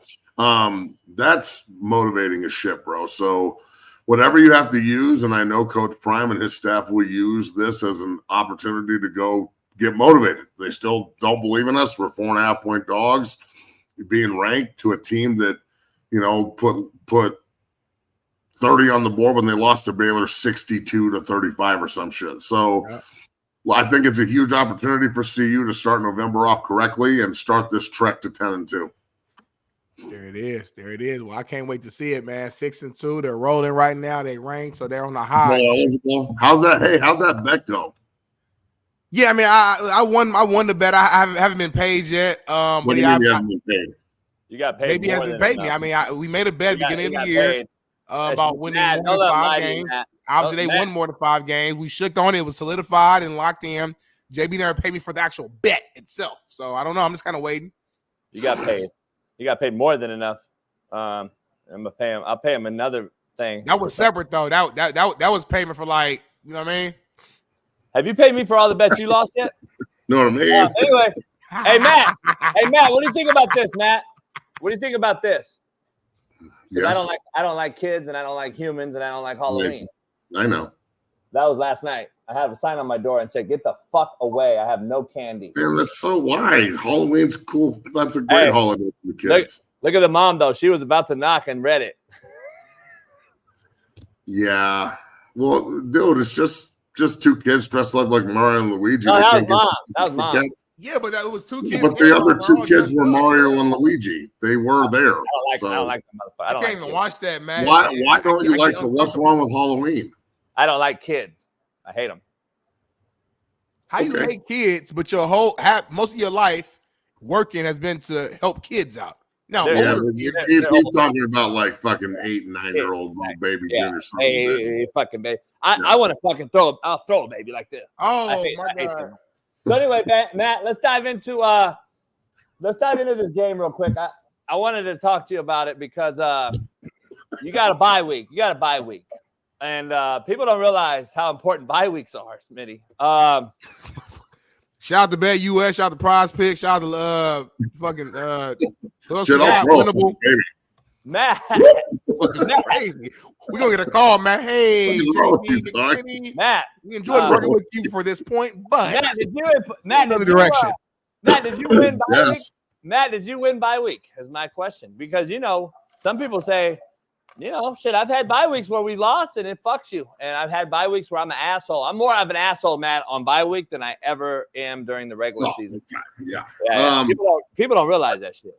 I think CU handled it correctly. I mean, look, again, you never hear anything really negative about this group off the field. They're real buttoned up in that regard. Like, other than like the whole, they think they're carrying guns at the facility because they're strapped, but really that cracker reporter was just fucking, he didn't understand that strapped means we're locking people down. So maybe quick pro there, dummy. Look, I think that they won the bye week. They're going to get healthy. This one's needed. Like this 2 bye week shit, it doesn't usually happen, so I'm cool with it. They can learn a lot from the Kansas State bye week where they didn't. play well. They didn't come out and play well against K-State. So I think that this is a needed bye week to get healthy, everyone, but also to kind of reflect on what they've done to this point and then really respond to what they need to do here moving forward with the next 4, because we haven't had a November this relevant since 2016. And I know people are saying like, whoa, they went to a bowl game in 2020. 2020 was COVID. They won 4 games. They went 4-2 and went to the Alamo Bowl and got hammered by Texas. I don't count that year, bro. Come on. What are you talking about? So I really think this is the most relevant November since 2016. And if you want to play in big time college football games, you got to go out in November and bone out. So they got 4 games in November that are monumentally important. Really only one real road game. That Arrowhead game against Kansas is going to be a neutral site, and that'll be an opportunity to really use the atmosphere and the environment as a motivator. So this is there's a lot of pitfalls though. There's a lot of trap games here in these next 4 too. So CU is going to be favored in all 4, but they weren't favored at the beginning of the year, if that makes sense. Well, never mind. They're not going to be favored in all 4. They're already a road underdog to Texas Tech. Crazy. I thought for sure that they would be road favorites, but they're not. So allow me to retort. Yeah, man, there's always something to motivate you, especially when you're a road underdog. Yeah, hey, there's always going to be haters in the chat, no matter how good, Cairo continues to play in ball. There's always going to be haters. I'm actually, me and the wife are planning on coming out to win the game. I know I hit up Matt separately to see which game would make the most sense. I think you told me to go to you said to try to not avoid, but I would say Utah, unless you guys want to travel over Thanksgiving. We might though, because I might not be doing nothing. I think JB gonna be in Arizona with Pat Perez. My family, I don't know if they're coming out here. It might just be me and the wife. I might just say, you guys don't have kids yet, right? Nah, no kids. Right. Then, maybe fucking Thanksgiving would be dope. Then if you do come out for Thanksgiving, fucking let's eat some turkey and shit, dog. Come up to the fucking house and fucking get down. Oh man, okay. I'm break bread with my homeboy. You know what I'm saying? Yeah, that'd be crazy. I'm cooking for Thanksgiving. Yeah, you are. You're not coming. I'm cooking though, Smitty. So now you got a choice to make, homie. Oh, but he's come. Which white friend are you gonna go with? Dun dun dun. And then tell us who smells better. Tell us who smells better too. I'm not gonna sit here and say that like I smell great. Hey, Matt kept it real though, JB. What do you mean, Matt? What do you mean by that, Matt? What do you mean by that? I smell normal. I smell like soap and work and money and like a little bit of deodorant. Yeah. But I don't wear cologne and shit. Yeah, and that's what I'm saying. I put like extra fragrance on myself. That's cool. The last time I checked, a smelly pussy is still a smelly pussy just because you put perfume on. That have to do with anything. I don't know what that do with anything. We're talking about male. Talking about male smells. Yeah, they spray all this shit and act like they smell good now. No, you don't. You're covering up. That's my thing. Is like I'll walk by somebody in practice. I'll walk by somebody in practice and he'll smell like cologne, and I'm like, we're 15 periods in. How do you smell like this? That's a little crazy when you in That's practice. A little fucking weird. But then I just think immediately like, how many fucking blunts does this guy smoke today? If he's got a he was trying to cover this weed smoke up. Yeah, they think we're fucking dumb, but I know all the tricks. I know all the blunt tricks. Hey Matt, we talked last night about this Jets game. I said it might be the worst game I've ever seen in my entire life. It was the worst first half I've ever seen. The second half was beautiful. It wasn't second half was cool. Yeah, it was cool because the first half was so bad. It was so bad. Smitty thought it was, but no, it's the best half. No, that first drive, no, because they came out just a really good first drive. They ran the ball well. They blocked well. The second half was a lot better, but the first half was fucking god almighty. You couldn't get worse, Smitty. You couldn't have got worse in the second half. Yeah, I know. Aaron Rodgers threw for like 32 yards in the first half. Like it was crazy. It was nasty. They had a touchdown. Well, is this a season-saving win? I don't know. Yeah. I don't think so. Who do they have left on there? Like, who's next? They have a bad schedule. They have a bad record. They have that's to the NFL standards, Matt. As we know, it doesn't mean shit. They have the Cardinals. They have Mike Coates. So they have the worst schedule, Matt. The losers my Coates. They got the Seahawks. They got the Dolphins. They got the Jags. They got the Rams. They could go on the run. I'm not trying to be you would think that they win like 4 of the 6, probably. Yeah, maybe they can pull back into it. But then again, all those teams are not just god awful. They just aren't playing well. Like they're not playing Carolina and New Orleans. Those two teams are just beat to shit and have no one. So the Rams are on getting healthy. If they Rams get are actually going to get right, they're getting better. The Rams, the coaches got Joe Flacco starting, so they'll be better. I mean, and look, he should be starting that bitch. Look, we didn't get to talk about this, but that your quarterback IR5 or about to be fucking on the working the fucking bread line somewhere in a soup kitchen. Waiver wire. He's a fucking bum, dog. What a piece of shit that guy is. Next question. Smitty went up on him, actually. I don't know if you heard about it. I know Smitty. I don't know how you can defend that. I don't know one person on earth. He stopped. He finally saw the light. Hey, Matt, he saw the light. Like, the light of, like, the angels come down. He saw the light. Like, ah. I had a couple people, like, yesterday at the gym. One of the dads was like, well, I see people tap out all the time. Why is it different for quarterbacks? And I'm like, it is – offensive linemen and quarterbacks don't tap. Never. You can't. This is like the unwritten rules, bro. You do not tap out on O-line. Hey, O-line takes on a double team and runs 15 yards for your ass. You better not tap out. And he's like, well, defensive linemen tap out. And I'm like, we rotate. We want fresh legs. Like, it's different. I can't have my quarterback in the middle of the game, especially on 3rd and goal, dog. In a one-score game, I can't have you walking up and tapping your helmet and be like, I'm tired. I need to come out. Immediately, you're cut, you're done, you can't play anymore. You showed me your true colors. It's over, dog. Bye. Last night I saw a lot of this thing, like nobody tapped out, but I sure saw a lackluster ass performance last night. The Jet D line was getting after it though. Can we highlight some positive? The Jet D line was getting after it. Quentin Williams was. Oh my God! But he does that every week, Smitty. He does that every week. Quentin Williams does that every week. But is it McDonald? He doesn't get enough love either. He has like 2.5 sacks coming into the game. Yeah, he's got 8 sacks on the year. Jermaine goes down. He's out for the year. They go grab McDonald steps up. He's got 9 sacks on the season, I believe. Did Reddick even play last night? Reddick played last night. Yeah, he played last night finally. Yep. So like, hey, so. That I will give some love to the Houston guys though. That like when 76 went out, the left guard who was getting abused by Quentin Williams. I can't. I don't know if it's Ortega or Caesar or Cesar, whatever. Garcia maybe. The left guard 53 that went in. He had a couple fuck ups, of course. He's leading with his head too much on his pass set, trying to be ultra aggressive. But bro, he stepped in and just fucking ball. I thought he balled the fuck out at that position. So. I know it's little things and people are like, who gives a fuck about a backup left guard? But I love watching guys step in and either maximize or totally fuck it up. Like, how about the fucking dummy who dropped the ball before the end line?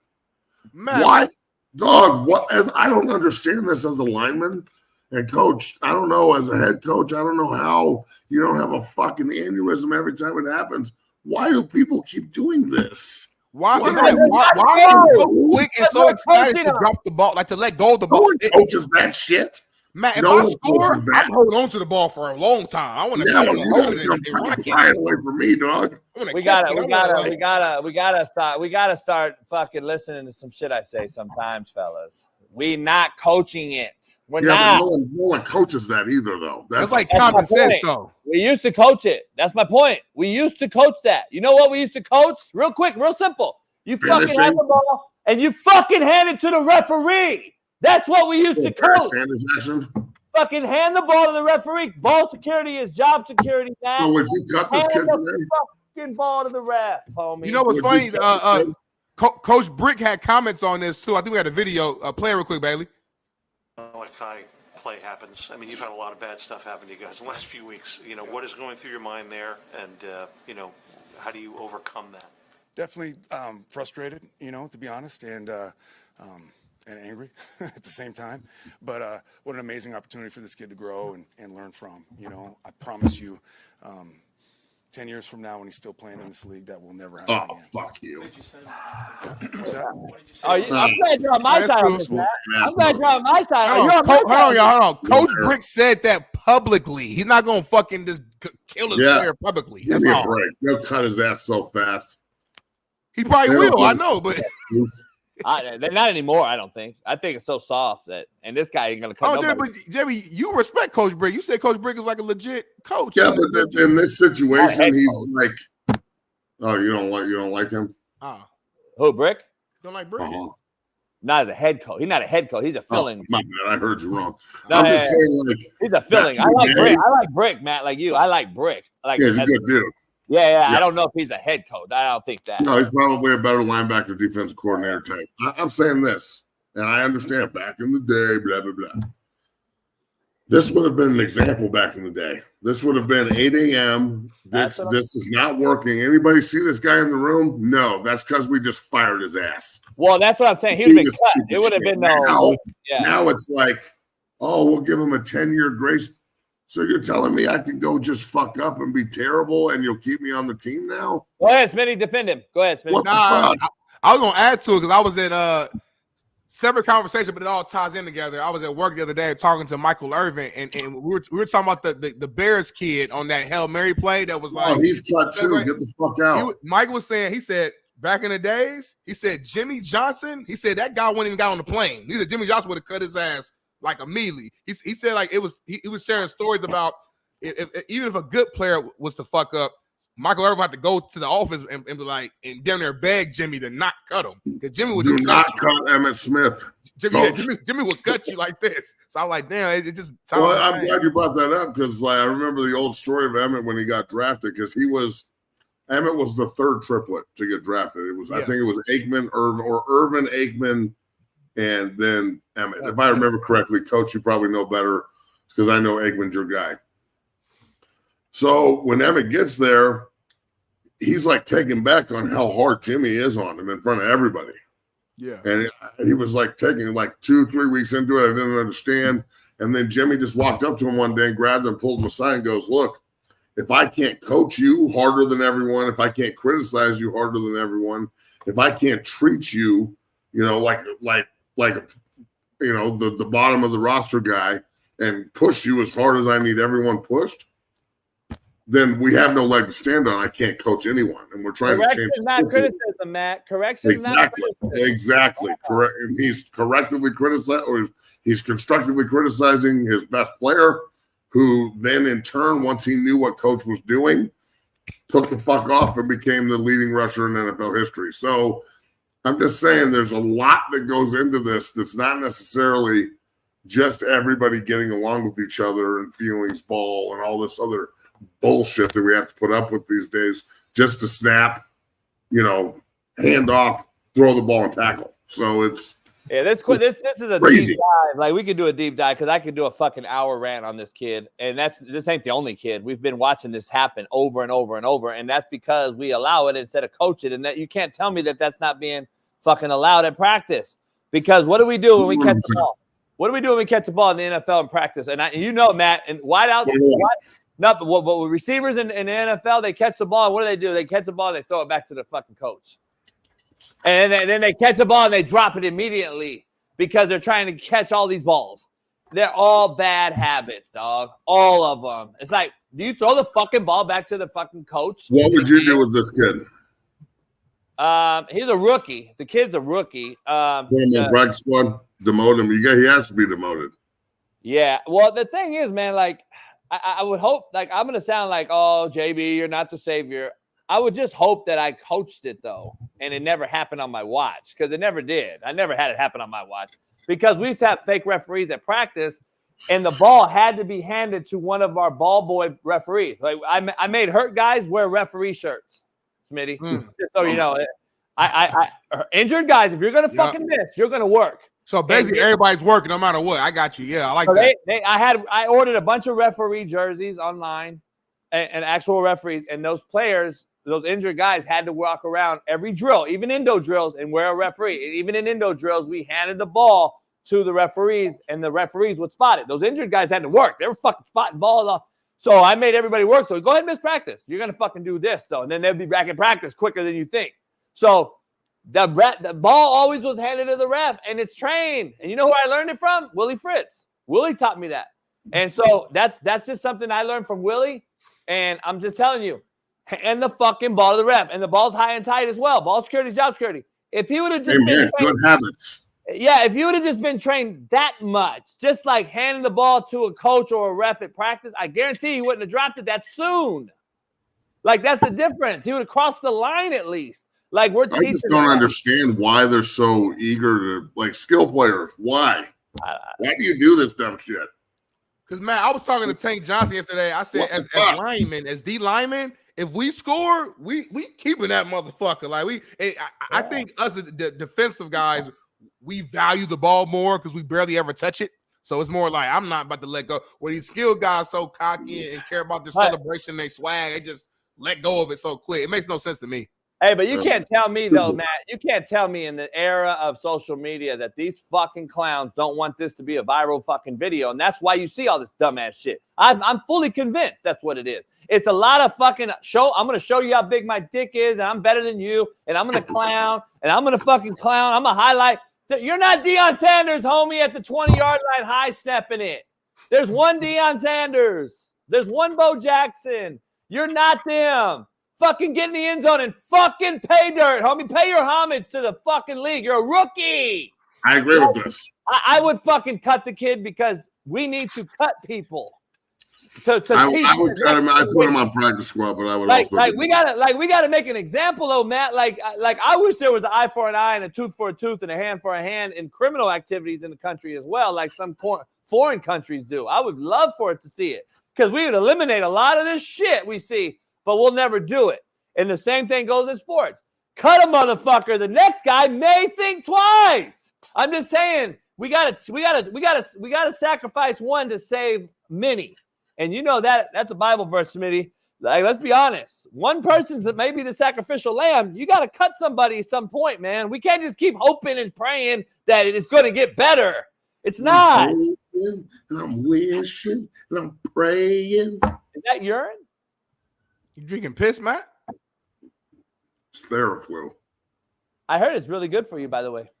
Baby piss is. Baby piss is good for your skin. No. Your regular piss. Nah, baby piss. Theraflu is pretty tasty when your throat hurts, yes. All the guys, all the Epstein Island guys, they drank their own piss, I heard. They made it through. Well, I don't know where this conversation came from, but you two weird fucks, you guys can continue the piss conversation as much as you want, I guess. The Broncos take on the Ravens this week, though, as Bo Nix was named the AFC Rookie of the Month last month. You know, he's been playing pretty damn well. I know we're putting all the hype and the energy towards Jaden Daniels as Rookie of the Year, as we should, but I will say Bo Nix has been looking pretty solid over there with Sean Payton. I guess first question, Matt, what's your thoughts on Bo Nix and just kind of how the Broncos have been playing so far this season? And then the follow-up is, how will they play against Lamar Jackson and the Ravens? I'm impressed. At the halfway point, 5-3 is better than 3-5, where I thought they'd probably be. Bo seems to have pretty good control. He's learning from his mistakes. He's got the respect of his teammates. You can tell, that captain jersey and that captain C looks good on the rookie. You know, Sean Payton and him have butted heads a couple of times, but that's a good thing. It's really turned out to be a good relationship. Peyton always says that a little bit of yelling and screaming at each other is his love language, which I dig. So I think Bo Nix is exactly in the position he wants to be in. Now it's just a matter of not pressing too hard the second half of the season. It gets more difficult. They've got Kansas City twice. They got Baltimore. You know, they got the Falcons. They got some good squads on the other side of the halfway point. And we'll see. We'll see if they can squeeze into the playoffs as a 6 or a 7 seed in an ultra-competitive AFC. So there's a ton of opportunity, I will say that. Now, can you finish this? And look, the playoffs, I know the Broncos country doesn't want to hear this, but the playoffs are plenty good for the Broncos this evening. They haven't made it since the days of Peyton Manning. They, have struggled immensely trying to finish and be in a position to actually go compete. What's up? Hey, before you leave, you think they're a problem for the Ravens this weekend? I do.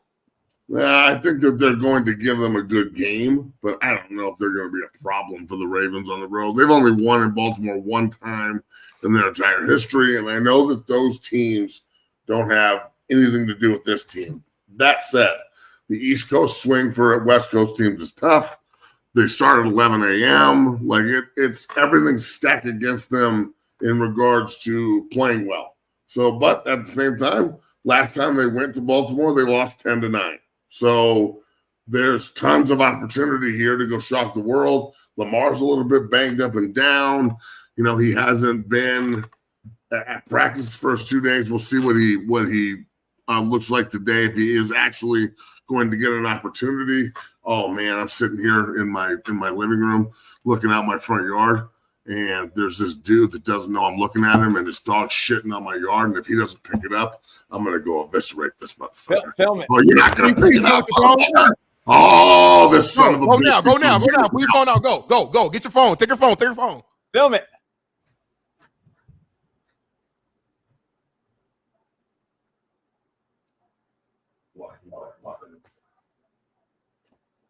That dude just took off. He's in like some running game. He just I'm talking to y'all. That dude just took the fuck off. God damn, he was fast. Wait, so he let him shit and left? He took his shit out here in this little fucking pug corgi dog, and then bro, he was gone. He like He didn't pick it up? He didn't pick it up? No, and I ain't picking it up. That's fucking foul, homie. See, that's to me.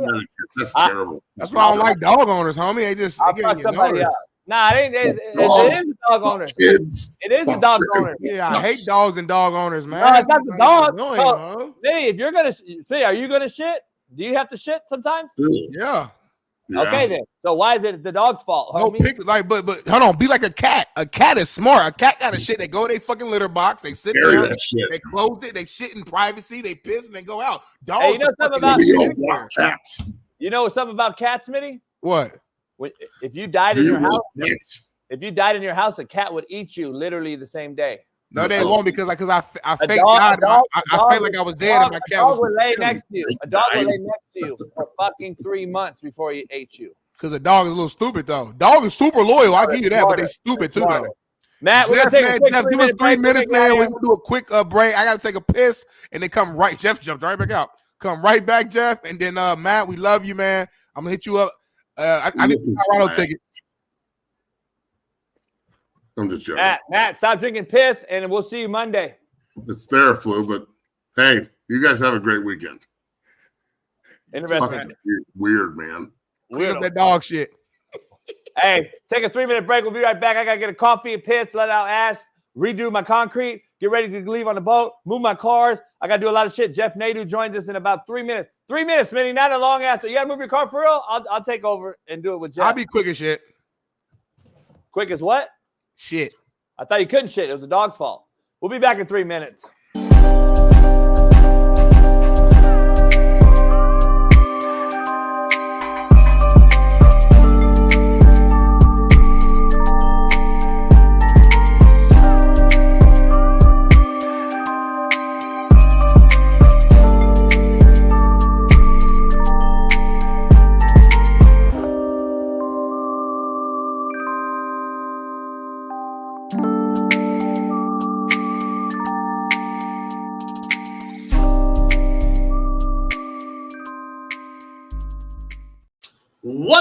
What up, man? This is a proud new sponsor of the Coach JB Show with Big Smitty, and it is First Round Performance. Yeah. Make sure you head on over to firstroundperformance.com.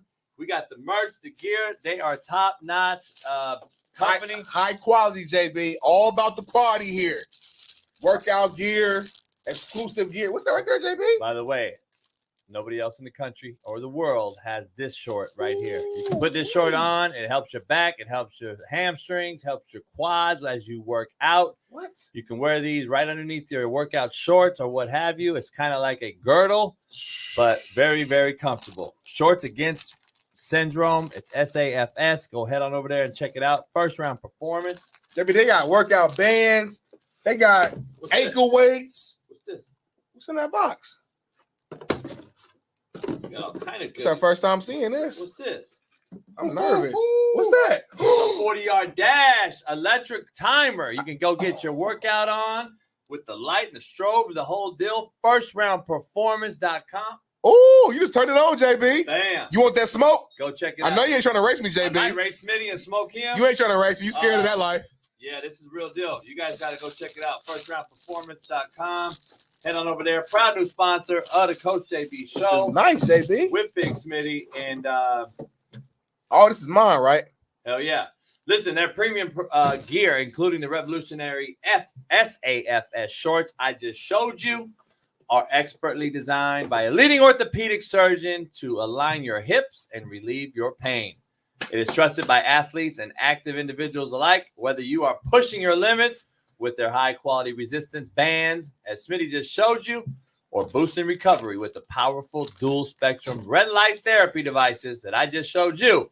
First Round Performance delivers the tools needed to stay at the top of your game. Whether aiming for peak performance or simply wanting to live pain-free, they've got you covered. Visit firstroundperformance.com or shop on Amazon today. They just launched their AmazonStore.com, their Amazon store. This is out there, First Round Performance on Amazon. And so go help them out and grab some performance gear today. And please feel free to reach out to us if you have any questions. Yes, sir. Go First Round. Go First Round, baby. The promo code will be Coach JB. So check that out and head on over there today. Get right, baby. First Round, the highest quality. First Round Performance. Go get you some merch. Ooh, I like this shirt. I like this shirt, JB. Peace.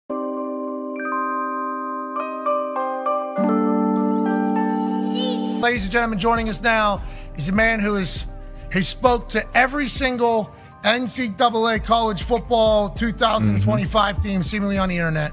From Last Chance U, national champion, Coach JB. Yeah, Coach.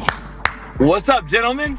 Coach, just great car, great stick. Thank you for pulling off to the side of the road. Hope you don't get killed here. Honestly, the side of the road, LA, I assume, that's not necessarily the safest place on earth. So we'll make this quick. How do you feel about all of these new coaches now in this NCAA college football 2025 game using your speeches to motivate these boys from one side of the country to the other, Coach? I feel broke. Yeah.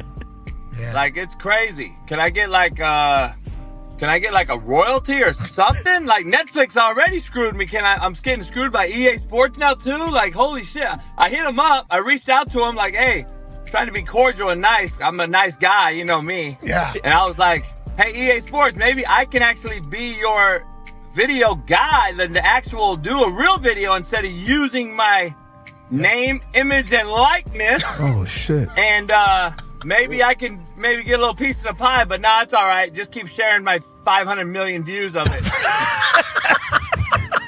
I don't mean to laugh at you, but obviously you are a hilarious, miserable person, and this is kind of is how it goes. Hey, Pat, I was actually chilling. My back went out yesterday, so I didn't even do my show today. So I just left my chiropractor, and I'm waiting on this damn cigar company to open. They're late, of course.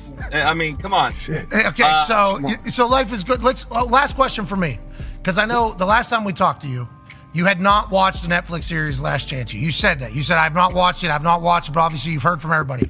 Now, do you see some clips that come across your way? You're like, I don't remember saying that. And then all of a sudden, oh, I killed that. And do you judge your clips whenever you see them? You're like, I murdered that one. Nah. A broad came over to the house the other day, and I didn't really want to watch Netflix with her and chill. But she wanted to watch the show. We watched one episode. Okay. And I'm like, I can't watch this. Okay. And she was like, oh my God. I'm like, I don't want to watch this. It was the first scene of the cow scene or whatever. And I'm like, yeah, they only made about $4 billion off my name on this shit. I'm not watching Netflix either. So I'm spiteful right now, Pat. I don't want to watch Netflix. I don't want to watch EA Sports video game. I'm like, man, and I can't even get 40,000 subscribers on my YouTube channel. Well, you're going to the moon. We appreciate the hell out of you, Coach. Hopefully it'll get figured out, and we know the Netflix and chill thing, what that leads to. Bad backs, chiropractors. We appreciate you. Ladies and gentlemen, Coach JB. Yeah, Coach.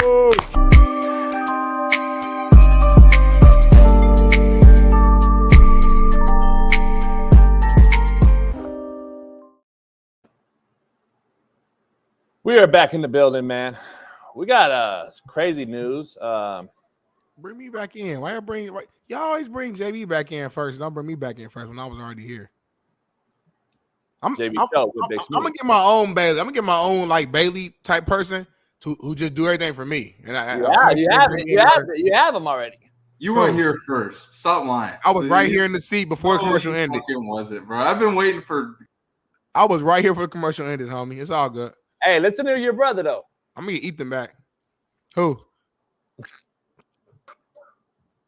Take a listen to this brother right here. Armed All right, what's Forces. Salute to a Marine brother right here. Top of the day, TikTok. Yeah, a lot of things floating around on the news and so forth. You know, those reporters reporting that bull crap of what's going to happen, what they perceive to happen. They want to call us garbage. You want to call us garbage? We're the ones that protected your ass when shit was rough. You know, while you was home sucking on mommy's tit. Yeah, we the real deal. Gonna fuck around and find out who we really are, because we don't play that. We don't play that at all. You might have some plans. They might have some plans, but we got plans of our own. We got plans of our own. Not that you got to hear about them. You know, the funny thing is we don't even have to talk to each other. We already know. We already know. So when that time comes and you turn that switch on, we're going to give you everything that you ever asked for, and then some. He hot, Smitty. He hot. Cat's talking shit about how weak we are. He kind of mad. What you think about that? I don't know what he's talking about, but hey, that's yeah. Yeah, you got a macro. We got a very upset person on the show right now, though. Disappointed person. A hacked person. Let's bring our main man in, Jeff Nadu, with breaking news. Jeff, very unpleasant morning for you. I just found out because it's crazy. I sent you the link earlier. It was your account. And then I sent you a link again right now. And it says, here's what it says. It says,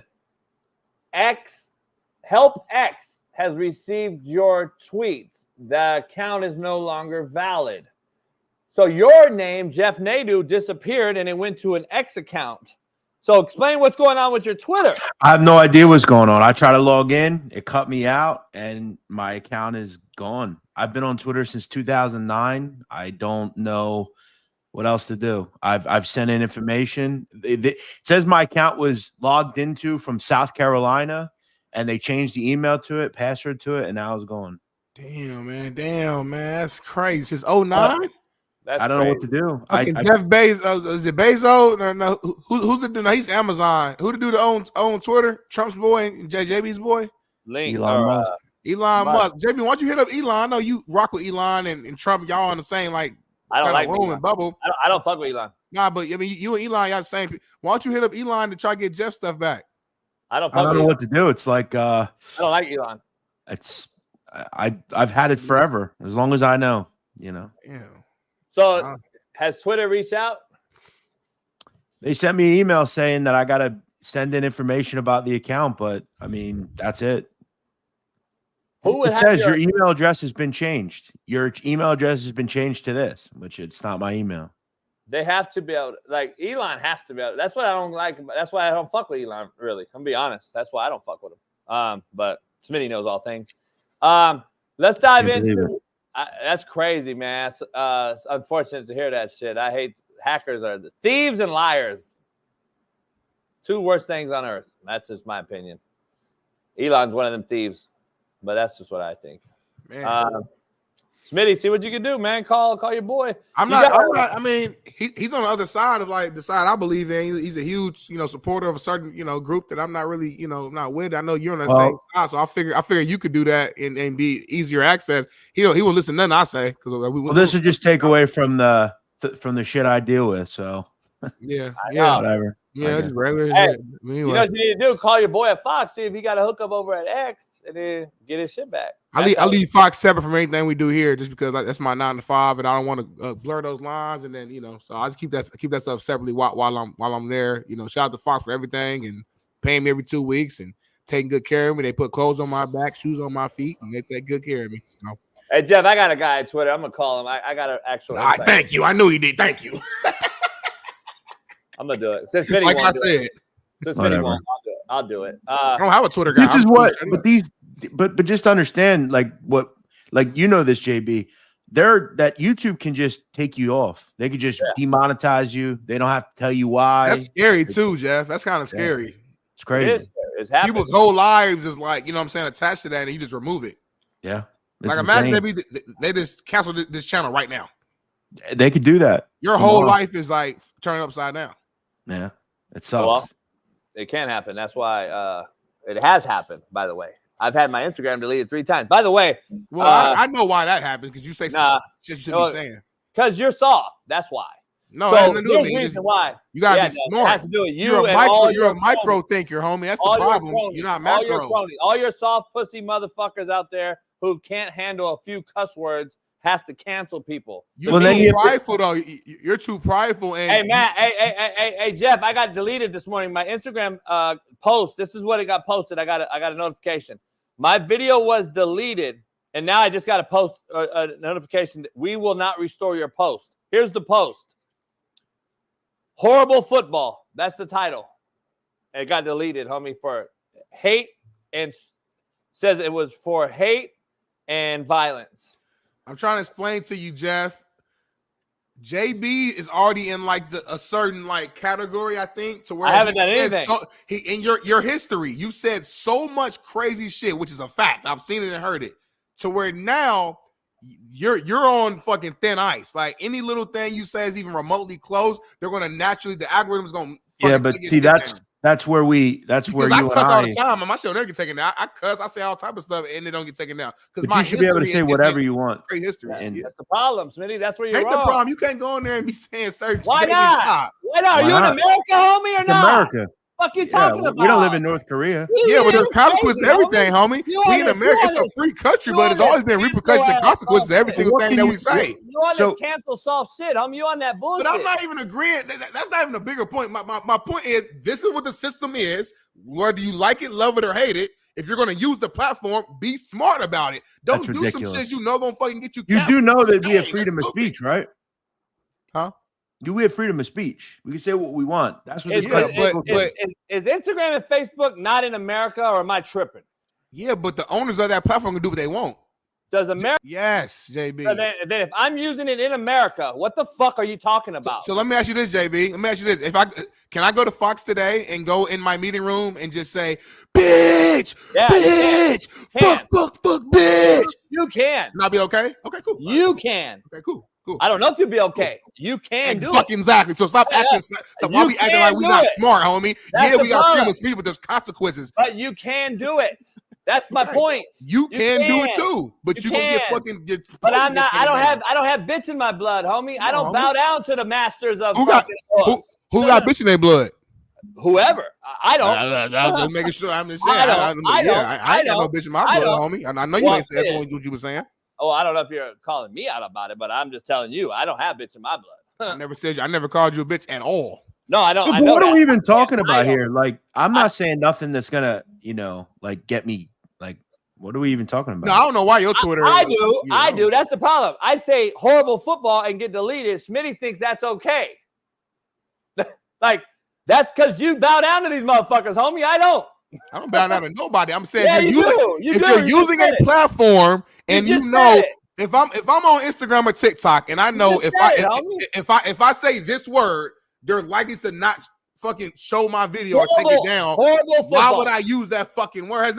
Like horrible football. You so prideful. Horrible football be deleted. A lot of shit. You too prideful, homie. What are you trying to prove? Hey Jeff, should horrible be deleted on Instagram? No. The word horrible. There's nothing you should ever say. There's nothing you can say ever that should be ever deleted. Nothing. This is America. We have been given the right to say what we want. You may not agree with it, but that doesn't mean we can't say it. This is why we live here, and we don't live in fucking China or North Korea or wherever. Agreed. Agreed with all that. Is Smitty talking about some overall shit I did before? I'm talking about what got deleted. Horrible got deleted. You're like Draymond Green, homie. You like Draymond Green in the NBA. No, he has a history of getting technical fouls so many times. So even when he does something that's small, he gonna still get a fucking tech because they already know his history, homie. He gets somebody an inch, they take him out. He don't understand, Jeff. Like just because I got caught for speeding 6 times before doesn't mean I get arrested again because I didn't speed this time. I'm not saying it's fair, but it's human nature. Homie. It's Don't matter. nature to know the history. That's what happened. That's fact. Jeff, I don't know, Jeff. I got a guy at Twitter that helped me before. I'll reach out to him, see if he's still there. But like the thing is, I've been on here for 15 years, man. I've been one of the originals. Yeah. I mean, No, I've Jeff, been doing this.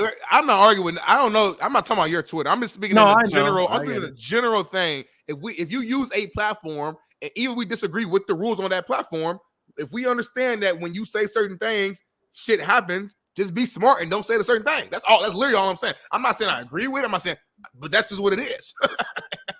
I don't agree with a lot of fucking rules and shit, but it just is what it is. Has nothing to do about being bowing down. It's about just being smart. But you can about agree it.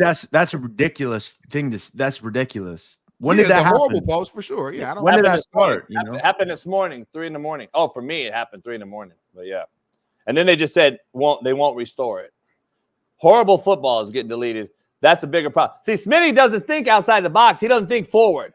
He doesn't realize that this is going to be a bigger problem. If you're deleting horrible football, homie, what do you think is going to be deleted next? Like, What'd you say in the man. video? I don't know. It doesn't. Videos don't get talked down for talking. It's about what you write on the caption. Are you sure? Yeah, I've never had a video deleted ever.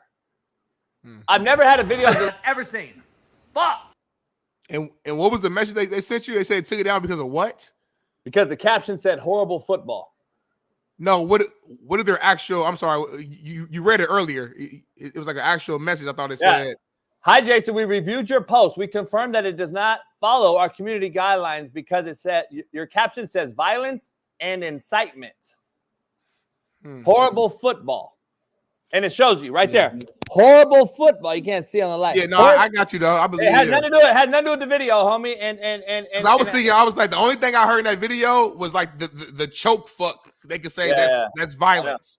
I know. And you're okay with watching bitches walk around naked on Instagram, and it's fine. And all the pedos, I know it's cool. I get it. So I can't say horrible football though. I can say it. It's crazy. I know you can. I know you can. Anyway, Jeff, let's dive into. All right, Jeff. We just got you on, man. It's time to go into some college football. I feel shitty for Jeff because I know how it is. This is what it is, man. You know, stupid. it's my one. It means I'm one step closer to being. It's the pussies of America who doesn't fight back and allows to get ran through is why we have this problem. But you know what? It means one step closer I am to getting away from all this fucking shit. Someday. I hear you. Someday. I wish someday I look forward to it and all be a fucking memory, you know? I would love to be. I can't wait. Fuck. I'm too old anyway, to be honest with you. I mean, I say fuck. I just do this shit now. I just get off all this shit. To be fair, I'm too old for it anyway, but you know how it is. Can't coach no more because kids too soft, so I can't coach them. I mean, you know, we just saw a coach yesterday, Jeff cuss just in the locker room and got fired. So, I mean, come on now. You know damn well I can't coach, so I got to do social media, and then they're going to ban me eventually. So it is what it is. It is what it is. And look at these sick pieces of shit in your chat. End it all, Jeff. I mean, these are some low lives. These are total pieces of shit. No, they're called nobodies. Smitty addressed them earlier. They're called nobodies. Insane. And he's probably giddy because I actually admitted that he was on here. Wow, it's Silent Tripod. He's probably one of the people that did it. A total loser, bro. I'm just telling you, these cats will hack your shit. I'm telling you, they come at me all the time. I have to redo my shit all the time because they'll try to get your shit all the time. They try to get your shit. I'm just telling you. YouTube, everything, Twitter, everything. I don't know. Real quick, Jeff, I gotta get some talks. I want to take. Call me stupid if you want to or not. But tonight, you're stupid. All right, thanks. My lock pick tonight. Got straight to it. San Diego State to cover 23.5 is my lock pick of the week. I'm doing it tonight. Wow. I got friends on the San Diego. I think this is what I think, Jeff. Football coaching my whole life. This is what I think. Last week was a high.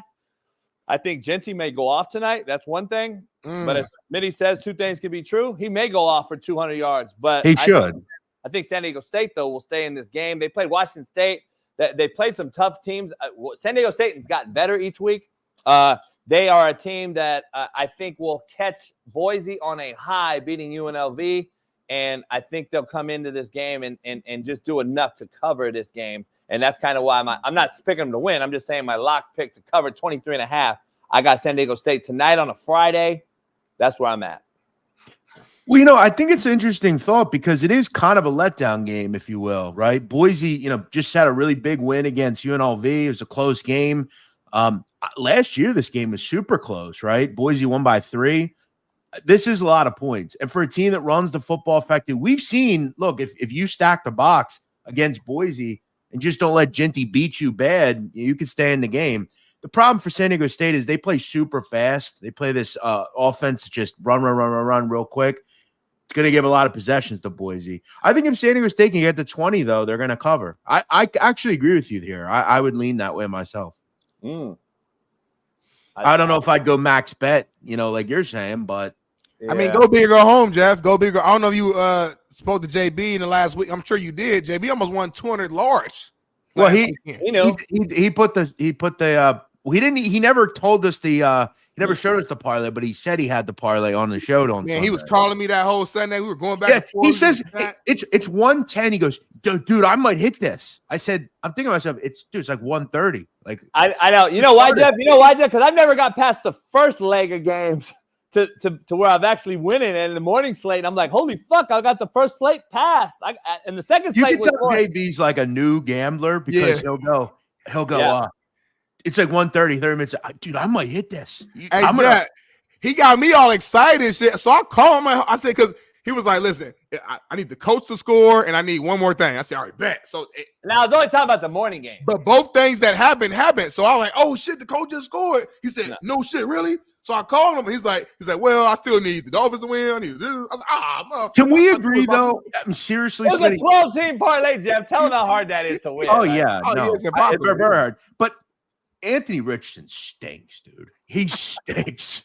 He stinks. Like right now he's bad. Listen, Smitty, I had the Colts and JB to the last play. We had to sweat that fucking game because he's going back, behind, throwing the ball behind him. I'm thinking, oh my god, we're really gonna lose this way. Yeah, it was crazy. This Sunday, make sure you head on over and watch our show Sunday morning, NFL pregame show with Shaun Salisbury and Jeff. We've been pretty good on there, pretty successful hitting our picks on there. We've had some down days, but we have some Colts, Browns, winners on Sunday. Those are my bangers. Thank you. I'm guaranteeing victory from the coach. Joe Flacco started Sunday. I meant last. No, I'm on this Sunday though against the Minnesota Vikings. Sunday Night Football. The Colts are going to win. The Vikings are on a 2-game slide. They're fucking nervous. Sam Darnold's going down. Joe Flacco starting. The receivers are super pumped and excited. And I have inside information that I cannot tell you who I got it from or while I know, but I know for a fact that some players on that offense was fucking stressed out because ERF was the starting quarterback. And now that he's been benched, there's going to be a new light, a new fire underneath everybody. The Colts are going to win big against the Minnesota Vikings on Sunday night. You heard it here first. I'm telling you, Jeff. Trust me, Jeff. When I'm right, I'm right. Let's bet. What you want to bet? Double or nothing on the Colorado bet. What was the Colorado bet? $100. That what? They'd make the bowl or what? No, they win 6 games. You give me 3 points. Damn, they hit that at November. You said they're going to blow them out. Now you want points? This motherfucker right here, boy. He don't even know what he says. He don't even know what he says. I do know I said, but that was before you said want to bet me. So I'm just, you're so confident. And the cat throws a bet out there. Cat gets scared. What do you start backpedaling for, homie? You're the D lineman. You're supposed to go forward. All right, bet good. Coach win. So I wanted to, I before you guys, as you guys bicker about your bet, I want to give you a play tomorrow. There's something going on in this Penn State Ohio State game, folks. I got Penn State. I got Penn State winning. There's something going on. The whole world's in Ohio State, and this number has not moved at all. Penn State at home, +3.5. They've got the better offensive and defensive lines, and James Franklin is finally going to win a big game as a big game head coach. Give me the Nittany Lions. Are you kidding me, Jeff Nadu? I'm going to call you Nadu. Are you kidding me right now? Over Ohio State, Jeremiah Smith. We got Will Howard. We got all these superstar NFL players on that Ohio State. Are you sure you're confident about this? Yes. Yeah, I think it's the play tomorrow. I really do. Give me 3.5. I mean, they could lose 27-24, but I'll take the 3.5. JB, what you thinking, homie? I'm taking Penn State to win the game. Just straight up. I've already said it all week long. Yeah, I think this Ohio State team is a hype. I've been saying it all year. You can't have a Lamborghini with fucking hubcaps on it, homie. You don't have a great roster with a quarterback that's shitty. I'm just sorry, it doesn't work. I've never seen it. Have you? Have you ever seen a great roster with a shitty quarterback win? I haven't. So yeah, Trent Dilfer. Yeah, maybe. And that wasn't a great team. That was a great defense. This team's supposed to be loaded from top to bottom, and the quarterback is shitty. This isn't college. This is college football. This is a completely different. There is no defenses like the Ravens in college. I'm just sorry. So this is going to be a fuck. I think Penn State wins the game. And I don't care who's at quarterback. I think fucking Ohio State is, as you say, mid. I'm just telling you. Yeah, and remember, Ryan Day has not won a lot of big games either. So, we'll stack up both. Maybe he owns Penn State and all that, but that's like. No, I mean, we can say he ain't won no big game. He hasn't won the Natty, and he hasn't beat Michigan in a minute at least. He might beat him his first year, maybe. He hasn't beat him last few years. But he's like you said, Jim, he owns Penn State. I don't think Day has beat every Michigan. year they go 10-2, 11-1. So wait, has Day beat Michigan? I don't know. That's why I wasn't for sure. I know. I don't think so. I mean, I think Urban Meyer owned Michigan. Oh yeah, he hasn't won Michigan, but Penn State he wins that motherfucker. I don't think head coach wise he has. So that's just me. I don't know. I don't know. It's interesting to say the least, but it is what it is. Jeff, real quick though, Colorado's 4.5-point underdogs now. I thought they were favored all the rest of the year. You like them going on next week to Lubbock? Lubbock has to play this week, I believe, against an Iowa State team. Do you like Colorado in the next few games to win out and actually become a? Well, how can you not? I mean, listen, Texas Tech is dreadful on defense. I mean, this Colorado team's rolling. That game against Baylor really kind of changed everything. You think if they had lost that game, who knows what would have happened? Colorado's playing well. Look, I was super impressed with how well they played against UCF. Really good offense. They run the ball at a high level, and they shut them down completely. Look, do I think Colorado will ultimately win this conference? I don't know. It's going to be difficult. I mean, BYU's really solid. Iowa State's really good. It would have been big if they could have beat K-State because K-State's a really good program. But you got to be excited with what they're doing. Before you go, let me ask you this: Do you feel the need to issue out an apology to Colorado at all, or no? No, because I work. To me, I'm not like most. I work hard against early in the season. These motherfuckers are shitty. Your guys not good. It is what it is, man. It is what it is. Hold on a second. Hold on a second. Tell me where I was wrong. I'll wait. He can't. Proof's in the pudding. I can't. No, I speak in fact. That's just the truth. Look at this. Shout out to Joshua. Hey, hold on. What did it say? Congratulations, Smitty coach. Have a QB start now. Nikola Vucevic, Jokic, Sabonis, Giannis, double, easy money. Apparently, Jeff is a coal miner now on Twitter X. Is that what it is? COVID NFL is garbage. Almost more excited for UFL. C4 popsicle grape is it. That makes perfect sense. Wild. It's crazy, Jeff. It has like a fucking thing in my DMs on your account. It has like a lock. I don't get it. Yeah, I'm fucked. When did it happen, Jeff? This morning? Literally just happened a half hour ago. Really? Yeah. Yeah, it went in and out. I don't know what he's doing. That's crazy. But no, why would I? What would I apologize for? I was right. I was asking. I didn't know how you feel. Yeah, they weren't good. And to be fair, I mean, they still haven't done really anything. I mean, they haven't won anything. We'll see. Let's see if they win the Big 12. Good for them. See ya, Dion. He'll be out somewhere else. Dion's a bad boy. Dion's a culture builder, man. Proofs in the pudding. 2 years, and they've improved year and year. Well, this conference is terrible. I mean, this conference. Smitty State's the obvious. It's funny. It's funny. All of a sudden, Colorado's good. Texas is gone. Oklahoma's gone. Now it's they're good. And by the way, they've had. I wasn't talking that talk before the season, Jeff. So it's what it is. We thought the teams were good. Talk that talk now. Talk that talk. They're not good when they play Colorado because Colorado is fucking dominant. That's why. Right. Yeah. They play each other and they're horrible. Colorado make them look bad, homie. God. Do you work there? Why are you so worried about them? Yeah, I can't wait till he's gone. And I want to see if Smitty's going to stay a Colorado fan. I'm not. I keep it funky, homie. I support Dion. The big question is, will Bailey consider still being a Colorado fan? Because we know he's a big fan at this point. I cover the team whether Prime is there or not. Like you just be calling me a fan just to be provocative. I mean, But how have you guys? Cuss his ass out, Bailey. You're not going to cover the teams no more, though. That's my point. He is. No, you're not. So if Prime leaves, I'll still cover Colorado. We do a Colorado show. It's very simple. I don't. No, you and Matt. Very simple, homie. Exactly. I don't get it. Question is, why does Bailey have the nicest studio of anyone on this show? He got good money, homie. Look at his carpet. You can see the lines in it. That's That crazy. motherfucker vacuumed this morning, 3 in the morning. Yes.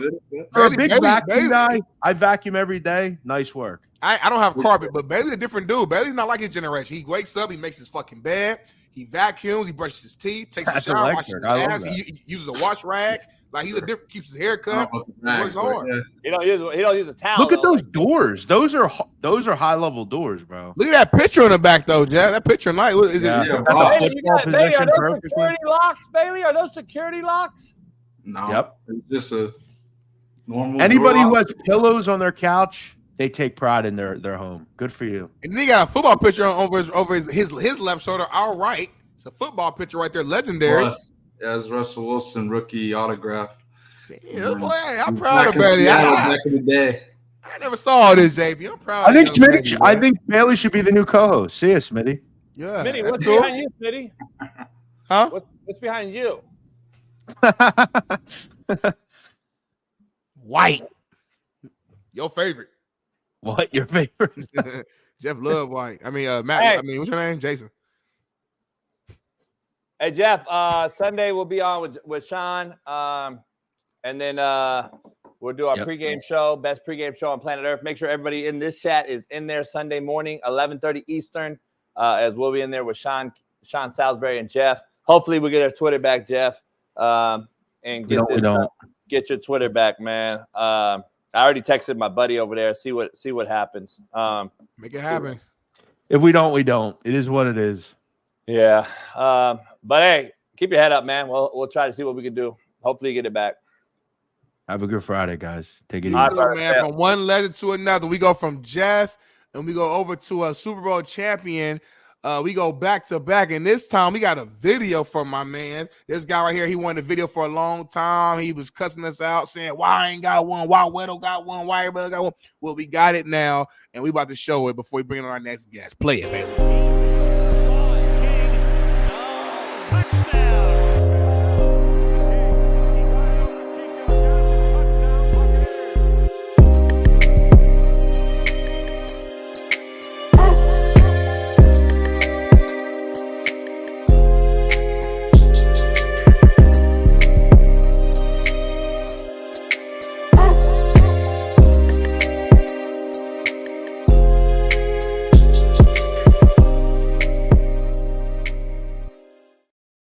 Hey, man, shout out to Shaun. You got the hardest song out of every video. That song is hard. So I couldn't hear the audio. I saw the video. You could never hear. Why you can't ever hear the audio?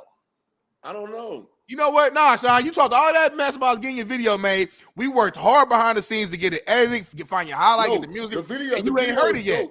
The video is dope. It just was video. I didn't have any audio on my end. Well, until you get your audio fixed, homie, no more video. We're not playing You know no more I video. hear the audio on my end, but it does say audio's muted on the top for some reason on the video on my end.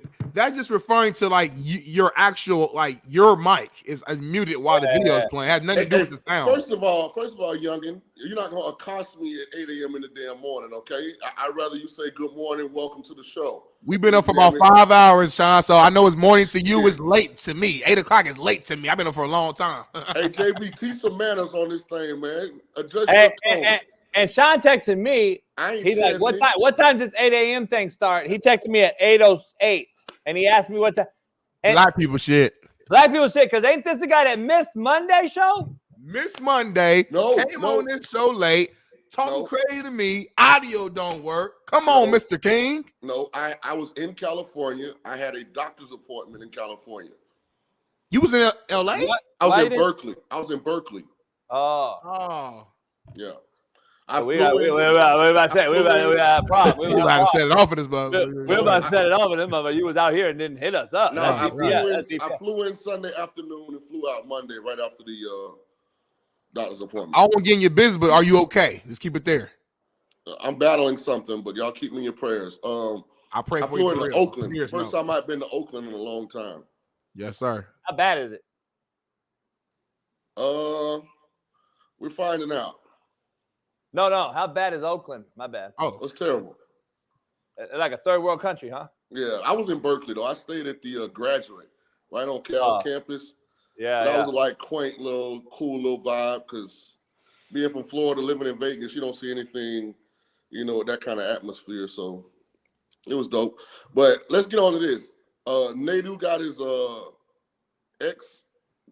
His tweet this morning. It got like removed and taken down. Hey, I sent him a link this morning and it was fine. It was his channel. It went to his shit.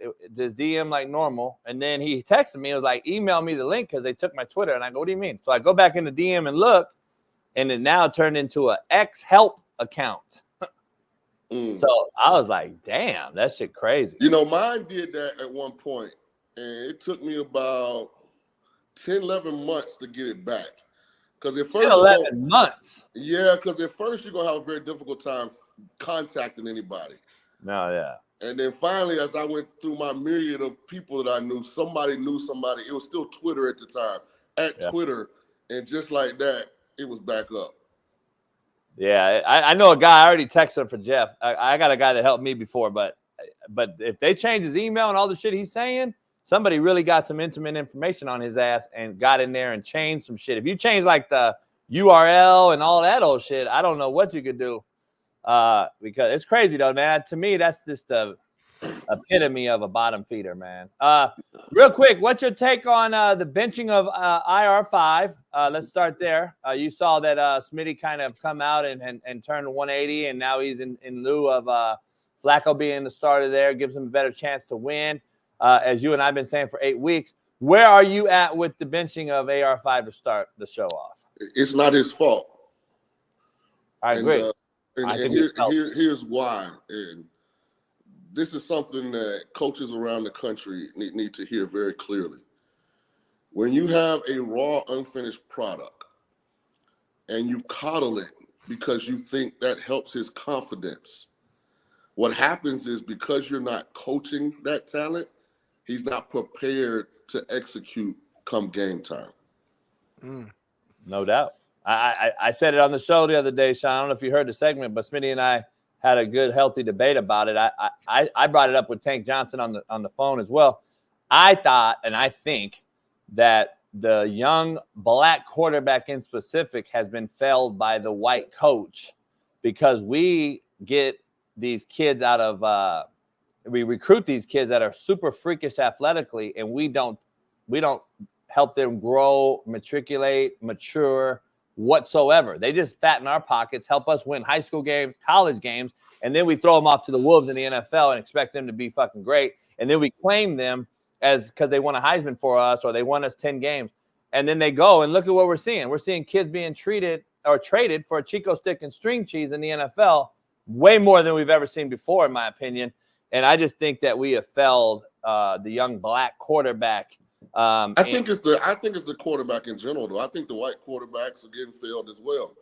Like, here's how I was raised, and I don't like to say back in the day, but here's the one thing where I felt like people got it back.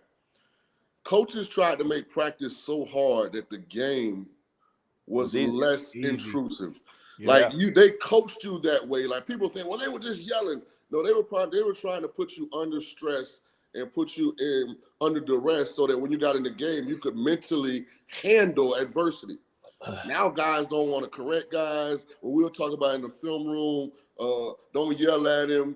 Don't let that go. Like he threw 7 incompletions on layups, but he had 1 great deep ball. So we just talk about the great deep ball. Then you know what you get? You get Anthony Richardson. Yeah. Like you get a kid that has no idea about consequences is the word I'm looking for. That's why he's willing to tap on his head and say, I'm tired. Because he's never had to deal with consequences. Nobody told him in college. I told this to Smitty yesterday. Nobody told him to put the shit down and stop being fucking. Let's do this right way. How about the kids? Y'all? Some of this stuff, you got to just have it in you, though. We've been around the game way too long, whether I was coached or not. I'm not, as a quarterback, about to tap myself out the game on a 3rd down because I'm tired. That shouldn't have to be coached, Shaun. I'm sorry. Smitty, let me tell you something about quarterbacks. Now, though, Smitty. Let me tell you the dark secret about quarterbacks. Mm-hmm. If you don't hold them accountable, they will blame everybody else on the fucking team and in the building. Everybody. That's quarterbacks, though. That's in general because they're going to take the heat. They're the GOAT or the hero, Smitty. So they're going to take the heat when they don't do well. So they're going to always blame someone else so they don't take the heat. Here's the bottom line. This cat dropped the ball last night at the goal line, Shaun. We've seen this more and more and more. And they hugged him. It's to your point, though. It's not just quarterback thing. This is a overall failure because we allow it instead of coaching it. And this used to be a thing. Hold that motherfucker, hand it to the ref. Yep. Now we do this shit and just drop the ball. This isn't the first kid to do it. Right. And then Kyle Pitts got away with it Sunday because they, they didn't have the goal line camera in Tampa. Yeah, and then that's my point. I was like, I broke it down the other day too, and I was looking at this, and I was like, to Smitty today, I go, this is a fucking huge problem. Stop telling them it's okay, patting them on the back. These motherfuckers were telling them it's okay, man. It's a learning tool. No, it's not. Learning tool is to cut his ass. I'm just saying. I'm sorry. I don't know if I'd have went as far as to cut him because I don't know about the cap ramifications and all that. But he wouldn't have got back in the game last night. But our era though, we would have been cut. Yeah, he wouldn't have got back in the game last night. And here's what I would have told. I wouldn't have told him nothing during the game. I'd have just said, "You're done." In the meeting today, I would have been very clear with our entire team. He didn't go back in the game not because he messed up. He didn't go back in the game because he's stupid. And I can't fix stupid. And I would show Deshaun Jackson on a national standalone game that all of you guys are old enough to have watched doing the same damn thing. Shout out to my guy, D-Jack.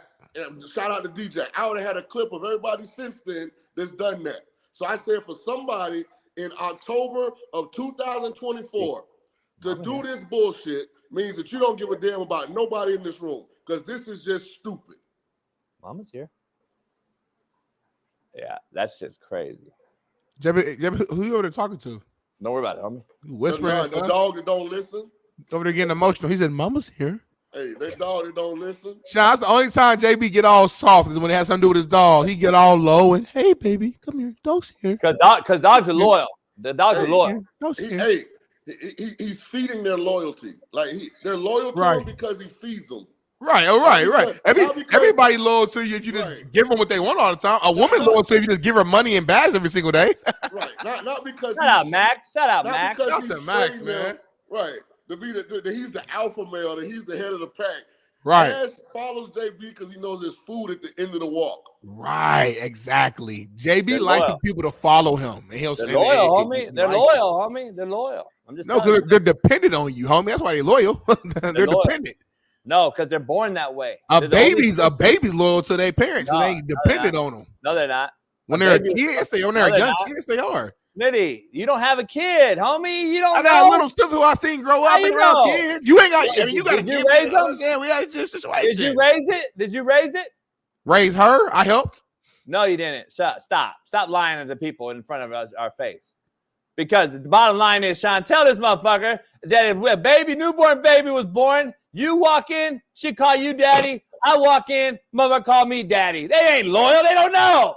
Dogs are loyal, homie. They're born that way. Shaun, did you see? I know yesterday was Halloween, and I don't know if you saw. JB had some trick or treaters come to his house earlier in the day. A young, beautiful black family. And JB, one more time. How you know they're black, homie? Because they're Mario brothers. They're Mario brothers. Exactly. The mother, you know what I'm saying? Luigi, Mario, I love it, right? She's going to knock on the door, and she stops because she looks at this sign. JB, please eloquently read exactly word for word what that sign says for Shaun King, please. Why? Because Shaun hasn't heard it yet, please. It says, "Stay the fuck away. Do not knock on my door or ring the doorbell or there will be problems. I have no fucking candy." That's all it says. It's not a big deal. I don't have a problem with that. I think you should have posted that before they got to the door. I did. It's hanging on the door. Yeah, by the time I get to your door and I read that, like I'm feeling like I'm about to get shot. That's what my hope was. I should have had the strobe light just hit him from the other side. Look at this picture right here of the young black boy that's reading this sign. You know, he's 8 years old. He's like, dang, he got his little bucket. He was excited, knocking on the door. We just say young kid. We don't have to say black or white here. Yeah, I say what I want though. So you got the young black boys right here. He's just a regular kid. So next year, let me put. But you're like you might have a more like next year. If your porch light is off, that's supposed to be like the signal that you're not participating in Halloween. I'm from the hood, Shaun. I don't shut my porch light off. That invites criminals in my house. Fuck that. I'm from the hood, homie. My lights stay on. They know I'm home. Man, I'm at home. You know I'm at home. You gotta fix my 600-pound life pit bull in the back. Ain't nobody coming back there, man. Right. Hell yeah. I don't turn my light off in the hood, Chris. We keep that shit on. You know I'm home. I'm just not giving you fucking candy. It's simple. It's a real simple. That's why you got trauma, homie. You ain't been in the hood in 40 years. That's why I put a sign up. Wait, you ain't never been to the hood. I put a sign up. Ask about me, homie. First of all, JB doesn't live in the hood. Secondly, you don't want to traumatize the kid. You don't want to traumatize the kid, JB, with the language. Hey, Shaun, I'm up the street, though. Shaun, I'm up the street from the hood. Remember, Shaun, we from the hood, Shaun. Where did we used to go get candy? We didn't go to Compton and get candy. We went to Beverly Hills and got candy. Come on, I will agree. I got to teach y'all something here, man. What's going on with this? Hey, y'all from the hood or not? JB bougie as hell, y'all. Don't let him fool you. He got a yacht. He goes all the way out to the fucking marina or whatever to get his cigars. I'm getting a rich vibe from y'all because you sure say some crazy shit. You ain't been broke since 19, homie. You're 50. You still talking about the hood. Where do hood cats go to Halloween? Where do we go get candy? To the nice spots, homie. Duh. We know that. I said it. You didn't say it. Hey, I will say this. The fried chicken was fire. Motherfucker ain't up in no goddamn hood, homie. Hey, ask about me. I ain't got to brag about it. Ask about me. I did ask about I'm verified and validated, homie. Ask anybody from that to know me. I got respect, too. Ask about me. That's all I'm going to say. Ask about you. You ain't did shit in the hood. what the intro say? Self-proclaimed Naptown legend. Anyway, hey, JB took me into the most ghetto grocery store I ever been in my life. There's only 5 minutes from his crib, but the fried chicken was fire. What was the Mexican spot? No. Nah, it was a Can't brother. say. This how ghetto it was, Smitty. I'm checking out, and it's a young brother at the cashier, and he like, oh boy, you big money, huh? You got that button-down polo. I see you. I was like, man, JB, get me out of here, man. This boyfriend set me up trying to rob me, man. You was uncomfortable, Shaun? No, not at all. I just didn't want to have to hurt nobody's child. Oh, I'm making sure. I say that's regular. Like, that's why I don't fuck with. I shop at. That's why I don't fuck with Halloween, homie. That's why I don't fuck with candy. JB got my address. He know where I'm at, so it is what it is. You nice. Stop. And don't know where I'm at, but I'm just saying you know where I'm at. So like, why not? Shaun told it. Don't do me like that. I'm really in the hood, so shit can really happen to me. You in a nice spot. You good. Hey, Shaun, real quick, man. I got to ask you, addition by subtraction is a real thing. The Buffalo Bills have clearly been better without Stephon Diggs. And subtraction by addition is the real thing, too. Seems like Diggs has kind of like fucks up the culture in Houston. What's going on in Houston? What do you see with C.J. Stroud? I said C.J. would hit a little bump in the road before the season started. I said if he does, it'll be this year, a sophomore slump, as we've known rookies to hit that sophomore slump. We know he's really good and talented, but again, at the same time, it seems like the book is out, and he's struggling without Nico specifically. And Tank Dell does not look fully healthy to me. I wished him a happy birthday the other day, and he said he's good. Last night, it just wasn't him. He got away and broke away on the sideline yesterday. He got caught quite easily. That's not Tank that I know, and not what I saw last year. I think he's still recovering from the injury that when he broke his leg on getting in there in the end zone last year. Where you at with this Houston Texan team, and are the Jets back in the same breath? I think C.J. Stroud is, to me, cementing the fact that he's an elite quarterback, because the offensive line isn't pass protecting at the level they were last year. He doesn't have Nico Collins. He hasn't had the real version of Tank Dell almost the entire year. Now he doesn't have Stephon Diggs. So, I mean, the fact that he's still standing back there, still making plays, still trying to put the ball on guys, I think he's showing that he is the real deal, to be honest. Tank looks gun shy. There was a catch in the first, I think it was the first drive. It was a little slant route. And the Tank Dell that I recruited, the one that I saw at JUCO, he would have caught that and got vertical and tried to slide. You talking about the out cut? No, it was an in-breaking route. It was almost like a double slant combination. Oh, in the yeah. game. And he caught the ball and fell down. He kind of caught it with two hands and closed his eyes, Like, he just looked a little gunshot. Even on the deep ball, the Tank Dell I recruited, he would have never failed on that deep ball. He kind of jumped up and fell. So it is NFL though. Do you think he's playing a little different? Because I mean, them boys hit a lot harder at that level than they do at the college and high school level. Yeah, but that's what I mean when I say getting his confidence back. Gotcha. Yeah, he made it this far, Smitty, because of that reason, though. I don't think that's because of his run after the catch, his ability to get skinny in situations. So I think CJ is showing a lot, to be honest, because he hadn't folded his tent. I mean, he's still back there. I mean, he missed. The one thing I will say, he missed 2 throws that I've very rarely seen him miss. The little return route to Mechie, he never misses that. And then there was another route on the sideline to Mechie where he was a little high. But other than that, man, look, that kid back there battling. Are you concerned? Should Texas fans be concerned? No. Not about CJ, about the team. Well, if they don't get healthy, they're not going to win anything this year. But it's not like I think the core Texans fan had Super Bowl aspirations. I think they were excited about the year, interested to see where it could go. But I don't know if it was like Dallas where it's Super Bowl or bust. Having said that, JB, you're completely wrong about Buffalo. They absolutely missed Stephon Diggs. That's why they went and traded for Amari Cooper. Yep. Thank you. And I think it's easy. I mean, it's easy to say, oh, the Texans are not looking that great right now. Blame Stephon Diggs, but no, there's a lot of it's more than just him who's hurt. They don't have 2 of their top receivers there. There's other injuries around the board. Didn't my man on defense, Will Anderson, get hurt last night as well? And that? Yeah, I think it's unfair to just blame Stephon. Let me explain what happens when you're a quarterback, though. So maybe to take a few notes real quick. So when you draft a guy and you recruit and you trade for a guy, and then he's there, and then he becomes a little bit of a headache because we saw what he did against the Packers. We saw what he's done in practice. So we've seen what he's had. Then we have him in games, and then we're used to throwing to certain people every single game. And then he gets hurt, and he's done for the year.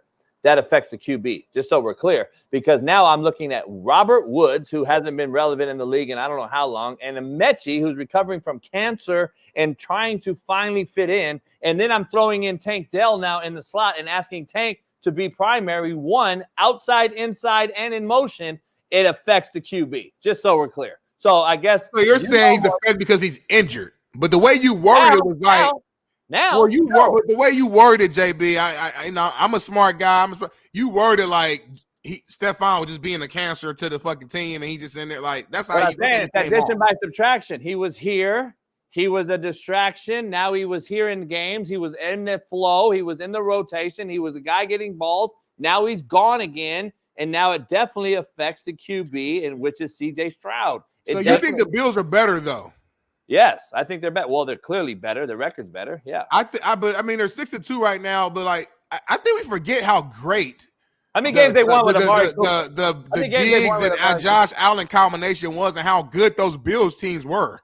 1 game with Amari Cooper, they've won, right? No, 2. 2 now? I think so. Didn't they win last week? I think they won 2. Yeah, they got 2 games. They're 6-2, I think. I know, but when did they get Amari? How many games have they won since? Is all I was asking. I think it was 2. I have to go back and look. But my point is, the first game he caught a touchdown. The first game he caught a touchdown, and I don't remember if he played again or not. It might be one. But my point is, like, let's not act like they didn't have previous seasons where they went fucking 14-3. What they won 13, 14 games with Stephon. Yeah, but I don't look at record though. I look at the QB, Smitty. I look at Josh Allen and how comfortable he is in this particular offense and this system, and without a headache reaching over his back every day looking at the please. Now he has guys in wideouts that he actually can say, all right, this is what you do. That now I don't have a guy telling me back, no, I'm fucking open right here. Throw it. Nah, it's his offense now. That's why I look at it in a macro way and say, oh, he's better. I hear you. Listen, I will say this about Stephon Diggs. Hey, real quick. My bad. I'm late. I'm gonna jump in the car and catch back with y'all. You guys take it from here. I'll be right back with you. Go ahead, Shaun. I would say this, like, the one thing that Diggs does need to do is kind of be a little introspective during this rehab. I mean, because he's had favor on his career. Man, he played with Kirk Cousins, then Josh Allen, then C.J. Stroud. Like, it's wide receivers that would give their left arm that have played their career with those 3 caliber quarterbacks. Yeah. I mean, so for him to – and when you go to 3 spots and the same thing happens at all 3 spots, it might be you. Like, you might need to calm down a little bit, Like he said something in the after the Packers thing. I don't let nothing go. Like it might be time at this point in life to let some stuff go, big dog. Just play football because he doesn't understand the pressure that puts the quarterback under, especially if the quarterback is not like a true alpha male that's gonna bark back at you. Right. You know, it's like having a neighbor that got a big old dog that bark all the time, but it's a big dude that got his shirt off that lift every day over there. Like you want to go over there and be like, say, bro, you know, can you ask your dog or can you get your dog? But then there's a part of you like, I'm really might have to kill him if I go over there. You know what I'm saying? So like, it's a dilemma. Yeah. Right. That's like a non-alpha quarterback playing with Diggs when he's going through one of his tantrums. Right.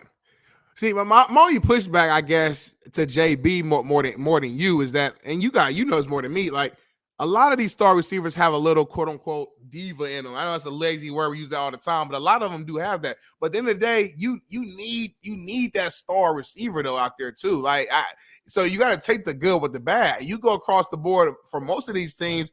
Most of these teams got a receiver that we've heard some issues from at some point, whether it was, you know, in the Eagles, the dog, like just, you really think about the stars receivers, maybe outside of Justin Jefferson, he's the only cat I feel like I haven't personally remembered or heard anything that was like kind of came off as like negative press or anything like that. Other than him, you usually hear some, you know, is Jalen Hurts and AJ Brown, are they connecting properly? Is Tyreek Hill happy? Is this guy like? There's always issues with wide receivers. They want the ball. They're playing a dependent position, which I'm not gonna lie.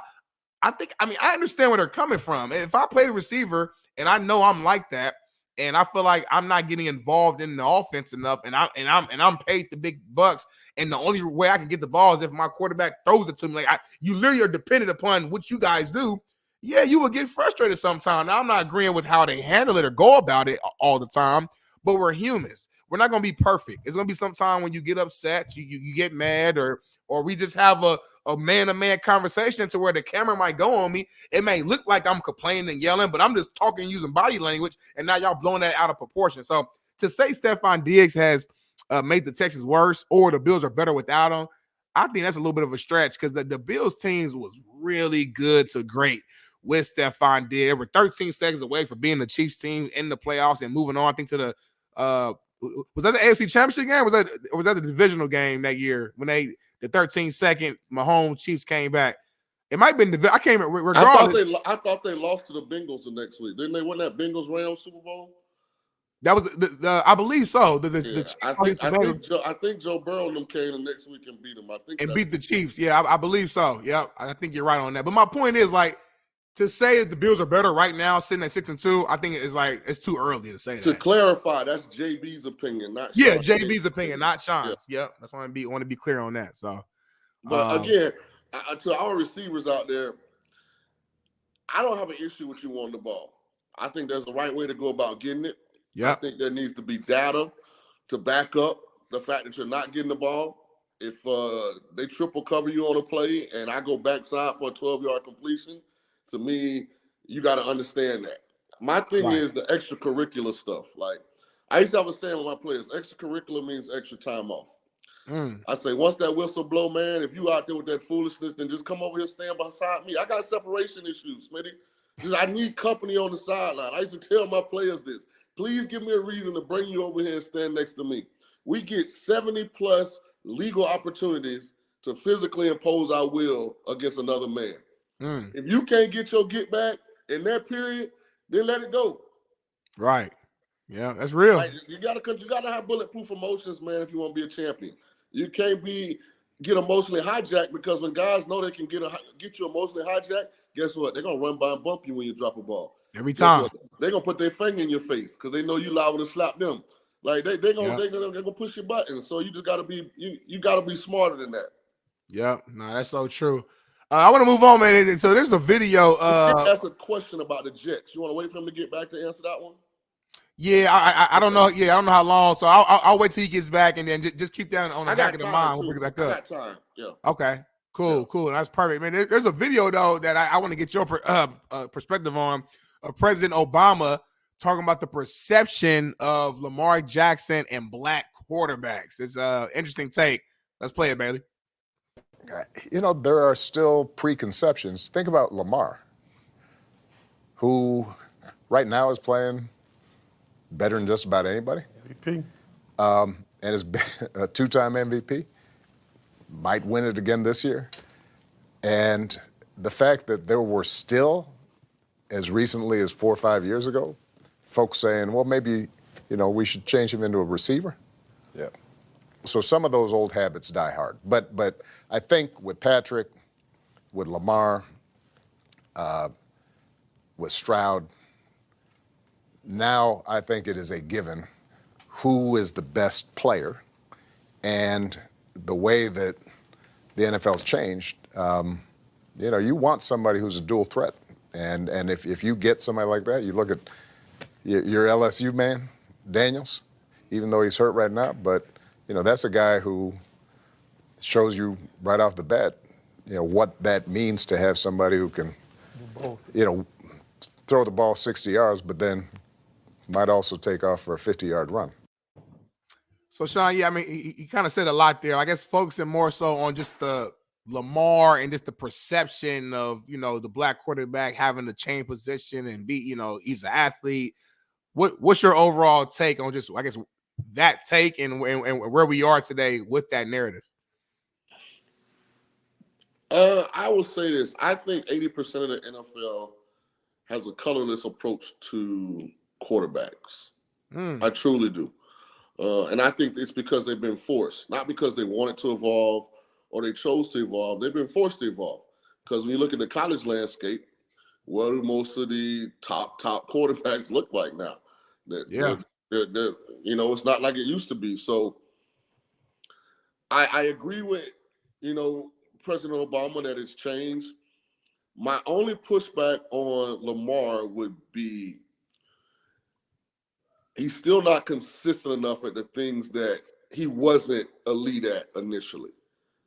So I don't want to just give Lamar this big crutch. Like, he's earned those MVPs. He played his way into those MVPs. Yeah. He's getting better to me, throwing the ball in rhythm with anticipation. But he's still not elite at that. And here's what I would love people to do. I love people to go and watch Jameis Winston's game against the Ravens. Mm-hmm. And watch how Jameis gets the ball out in rhythm, on time, and how beautiful it looks. And then go watch Lamar.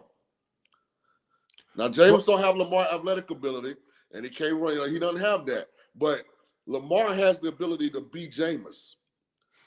My goal for Lamar is to utilize your gift, but be Jameis when it's available, when the pocket's clean and the route combinations are good. Standing there and throw the ball. You're not seeing that even this season. The previous game, he didn't play that back as the Brown. He was decent, but even the previous week, I thought he was throwing the ball more on time. And I thought he made a couple big time throws. You know what I'm gonna do? Because the all-22, I'm gonna get with Bailey, and I'm gonna give you a breakdown. Yeah, I need to see of what I'm talking about, because I'm a Lamar fan, and I know he can go ahead and clean it all the way up and become bulletproof completely, but he doesn't. He gets lazy. This, Shaun, too, ain't no quarterback perfect though. So it's always gonna be something we can pull from anybody. So I'm not saying the man's perfect. I didn't say perfect. I didn't use the word perfect. I said bulletproof.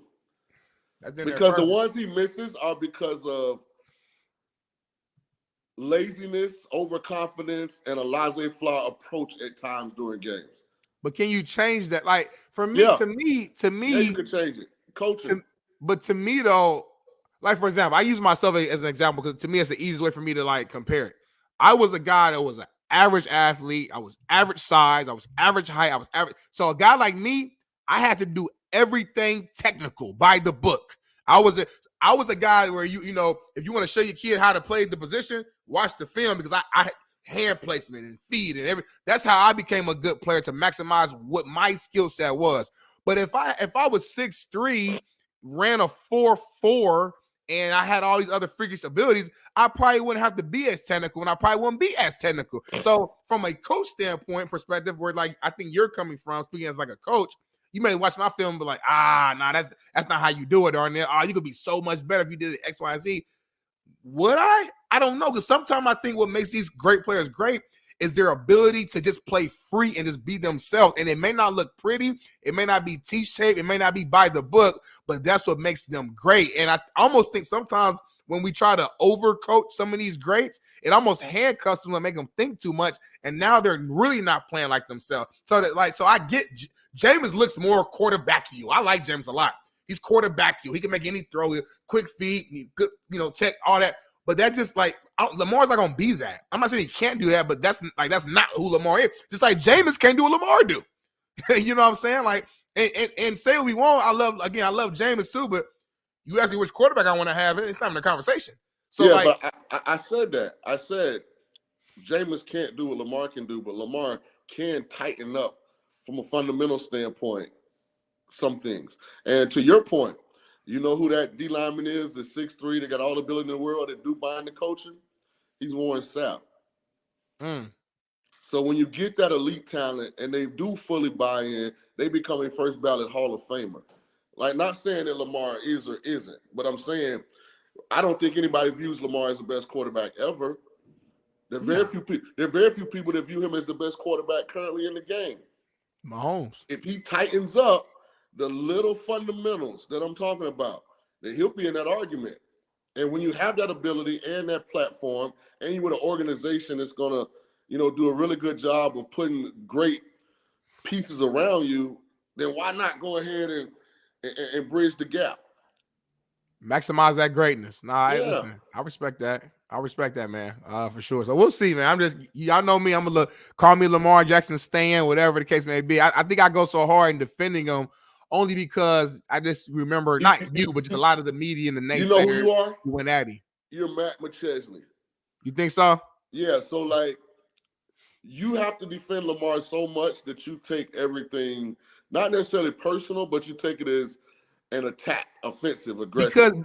Because admit this, he has been attacked a lot. He has, right? But so it's like But when you interact with somebody like me, who is a very fair evaluator, true, both ways. Whether I agree or disagree with something, I'm very fair in how I evaluate.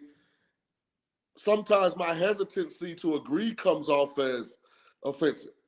Like I got attacked the other day in my DMs about Colorado. People like, what do you got to say now? I was like, what did I say then? Except I'm gonna wait and see. Right, you did. And that's literally what you said. I said, I don't know. I said, this has never been done.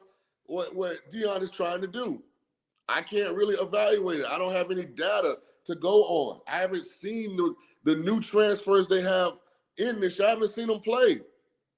Yeah. I haven't seen the new receiver core without Xavier Weaver. You got to see it. Right. I was like, how the hell could I really honestly tell you yay or nay? I ain't even seen it. I do know this. I knew, though, they got to upgrade from a schedule standpoint as far as the level of difficulty. So that's going to help in and of itself. Now, my thing is, don't put the cart before the horse. They're having a good year. They're 6-2. I think they got a bye this week so they can get a little healthy. And they got Texas Tech when they come back. Yeah, let them run the string out. Like, it's not even a lot that Deion's coach of the year in the conference.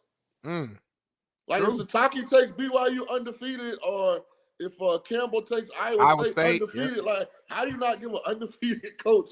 You know what I'm saying? Yeah. So, some of this stuff just got to play itself out. So, I don't know why everybody want to run to the finish line, man, before the race start. But sometimes it's okay to say, I'm going to wait and see.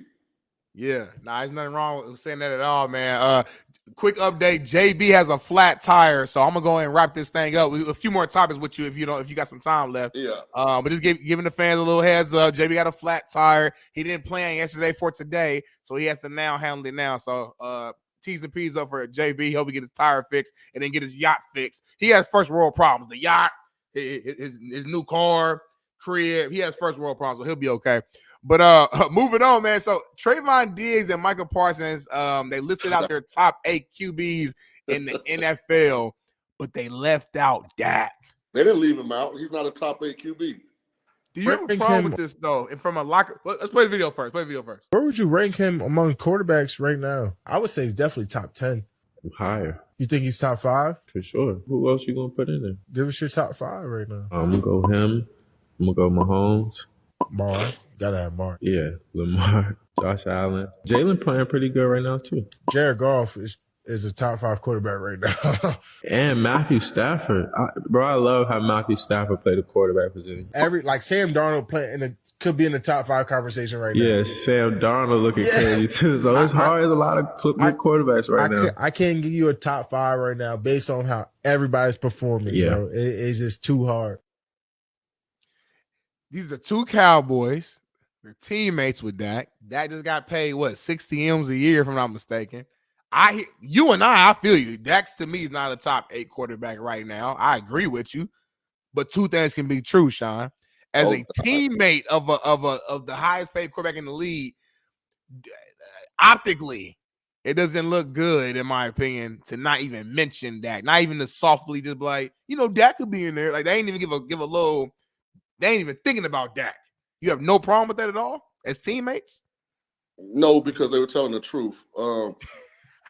First of all, that's cap. Everything they said was cap. I mean, because they didn't have Joe Burrow in that group. They didn't have C.J. Stroud in that group. So that was cap.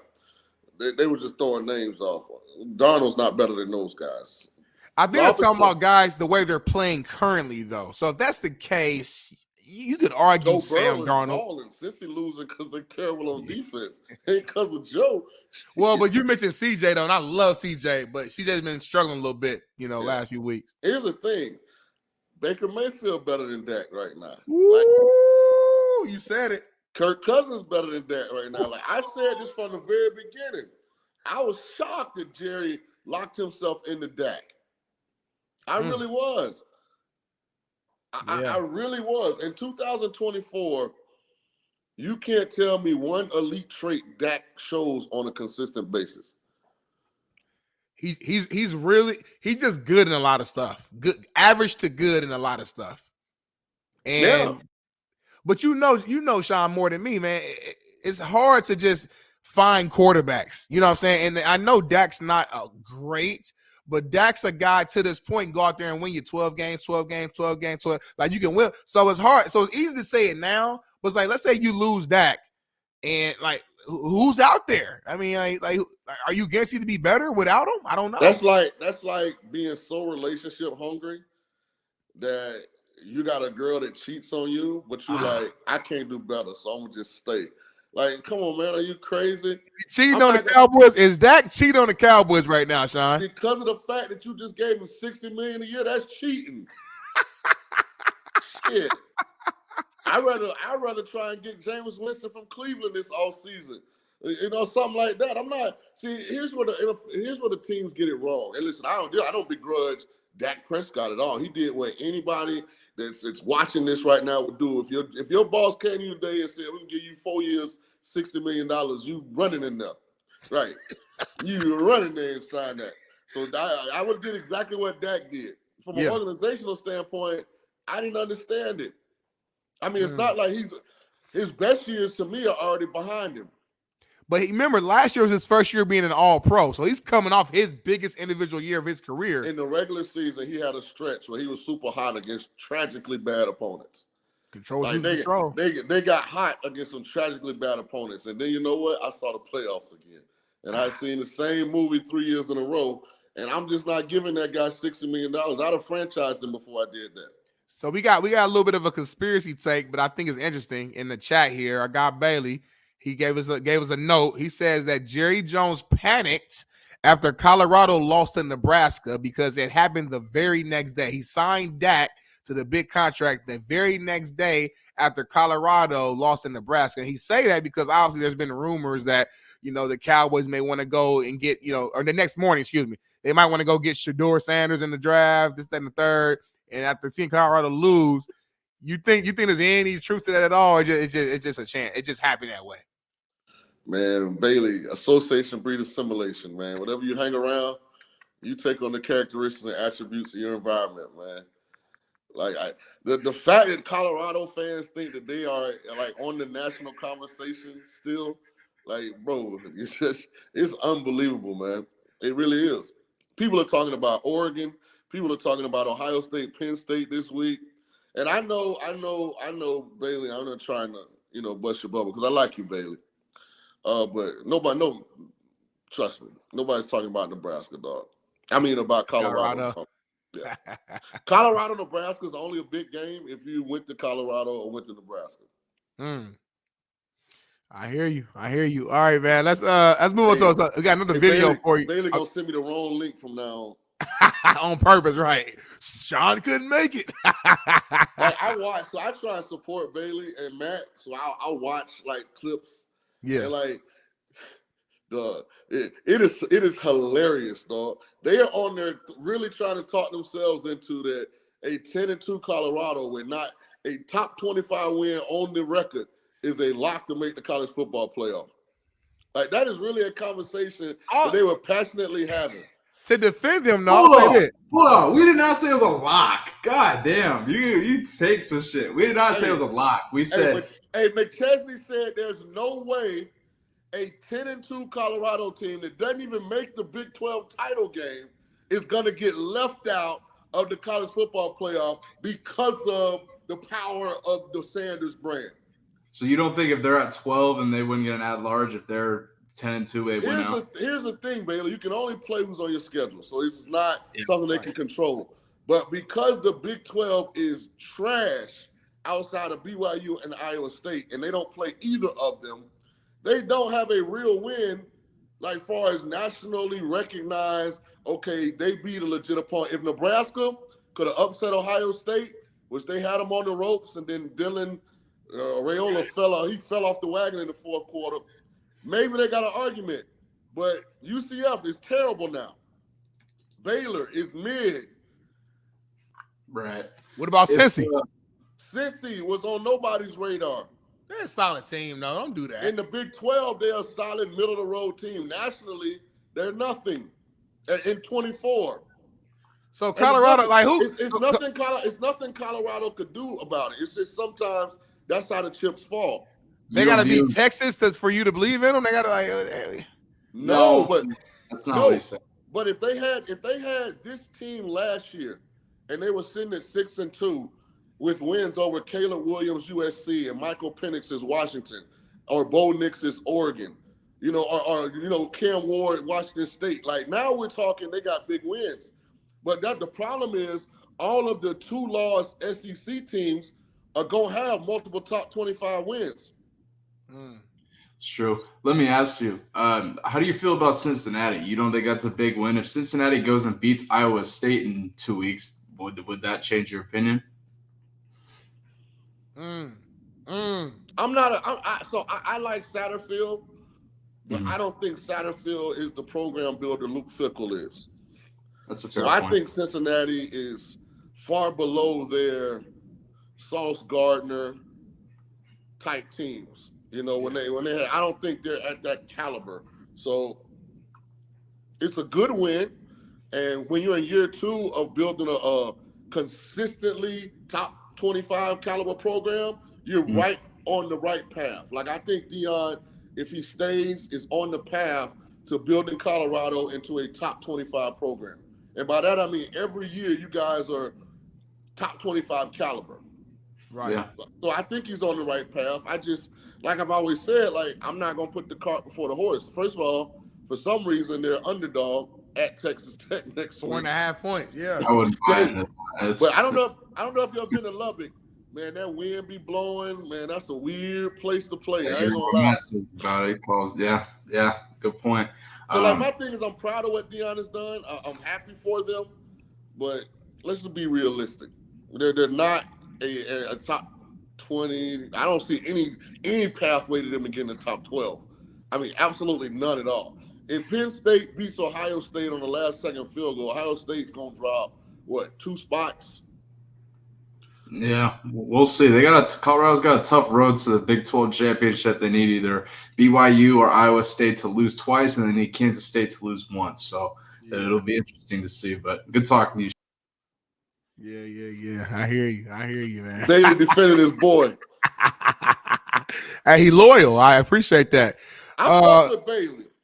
Good dude, good young dude, man. Let me go to one more time before I let you go, though, Shaun. One more time before I let you go. We got another video, man. Bears head coach Matt Eberflus, man. They're saying that he's lost the team, man. Listen to DJ Moore speaking here about some of his dissatisfaction with how some things are Do you going. feel that's received by, or how is it received by the coaching staff? Just from when you voiced what you said about the Doug Kramer play and all of that, how do coaches receive that? I mean, we all talked about it, and me and Flus talked about it with the captains, and just gotta stay in house next time. I mean, I'm not going to say sorry for what I said, but at the same time, it should have just stayed in house. But I said what I said. Is that kind of the meeting? Is that when you guys had that captain's meeting with Flus? Was that something he tried to express, keeping stuff in house? Yeah, and going forward, that's probably going to be what it is. I mean, stuff slip, and I mean, I answered the question. I mean, truthfully. So basically, get some context. So I guess he came out and he made some comments about Doug Kramer's goal line play call earlier that week, and he didn't really agree with it. So obviously they had a team meeting, met with the captains, basically said, "Hey man, keep that on the hush hush moving forward." You think Matt Eberflus has lost the team in Chicago? I mean, what's going on, man? First of all, the toothpick is gangster. It's gangster, and I gotta add. Hey, I'm probably gonna have a toothpick in my mouth on Monday. I gotta admit. Shout out Yeah, I peeped that too, Shaun. The toothpick is gangster. I'm glad you saw that. Oh man, like first of all, I love the cadence and the mannerisms of DJ Moore. Like he's kind of like that cat. Like you can be pissed cool, off. Yeah. I'm telling you, I'm about to add the toothpick to my repertoire. I really am. But you gotta love DJ Moore's cadence and body language. I mean, he like the dude you pissed off with, but you can't stay mad at. Yeah. So, and I mean, let's be honest, dog. Either this had to go great, or Eberflus was probably getting fired. Yeah. You know, he's the only one left from the Justin Fields era for the most part. You know, either Caleb was going to come in and light it up and love him, or if any of those guys gave any kind of pushback, you know, it probably was going to be Matt next. We'll see if the Bears can get it fixed. You know, I don't think so. Their schedule gets extremely hard. I think they got they got the Cardinals in Arizona, which Cardinals is leading the AFC West right now. They've been finding ways to win. So, and outside of that, their last 8 games, Smitty, they play the Niners, the Seahawks, and then the rest of the NFC North. So they got 2 against Green Bay, 2 against Minnesota, 2 against Detroit. We're gonna see. We're gonna learn a lot.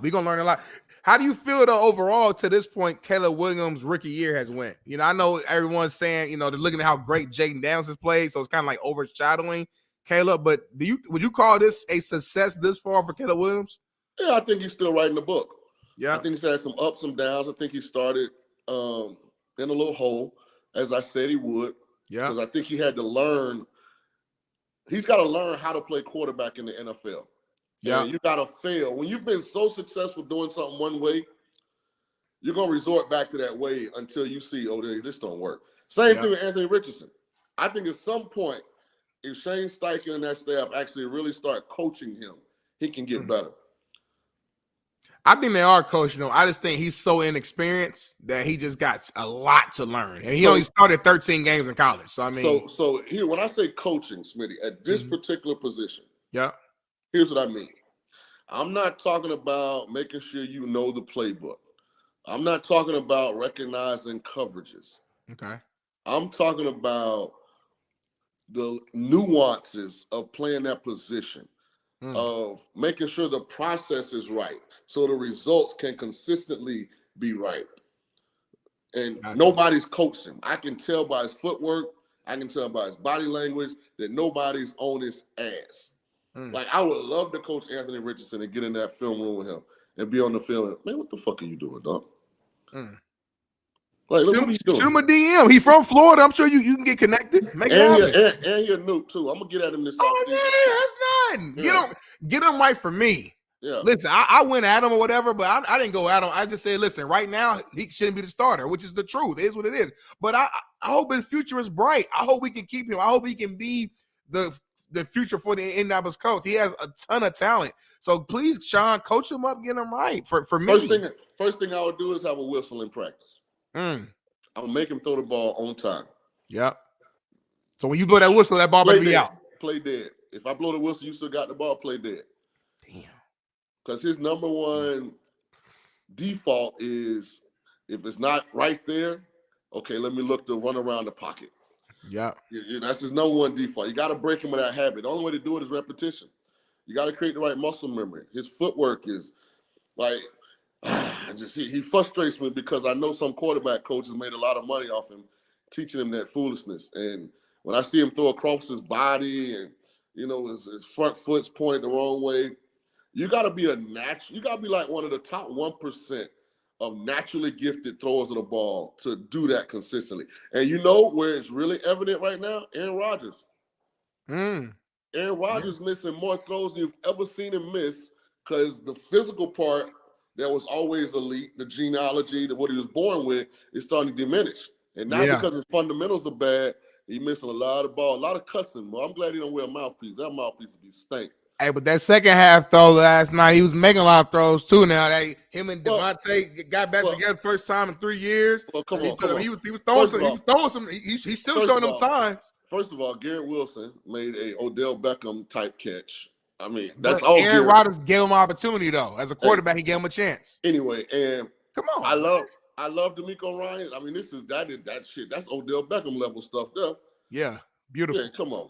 Beautiful. Oh, that's all Garrett. And secondly, I love DeMeco Ryans. What the hell were they in cover 0 for on the Adams touchdown? Like, come on, man.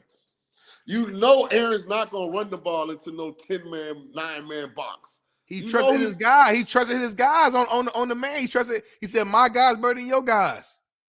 He was wrong. He was wrong. He was wrong. But Shaun, man, hey, I appreciate you for hopping on, my God, man. We're going to see you hopefully next Monday if you can make it. Prayers up for you, too, on a serious note, whatever you got going on. And, my God, we're going to see you in a few days. All right, man. Appreciate it. Have a good weekend, brother.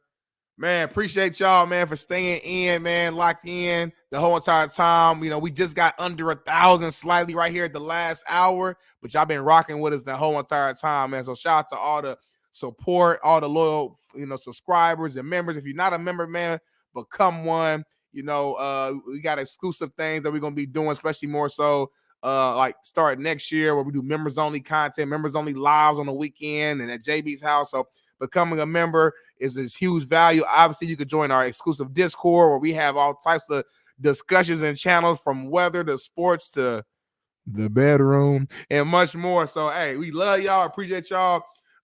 Shout out to JB. Hopefully he got his tire fixed. Hopefully he got his yacht fixed. Hopefully he got everything fixed that he paid for. And we're going to see y'all next week. We'll see y'all Sunday. Tune in Sunday. Shaun Sabri, Jeff Nadu, Coach JB. And then see me again in this smile and this haircut. I'm going to have a fresh cut probably next time you see me on Monday. Have a good weekend, y'all. Coach JB Show, Big Smitty, and we are out. Peace. Issues get pressed so fast, you don't get sacked like bags and baggage. Smitty and Jason Brown, kill the ass.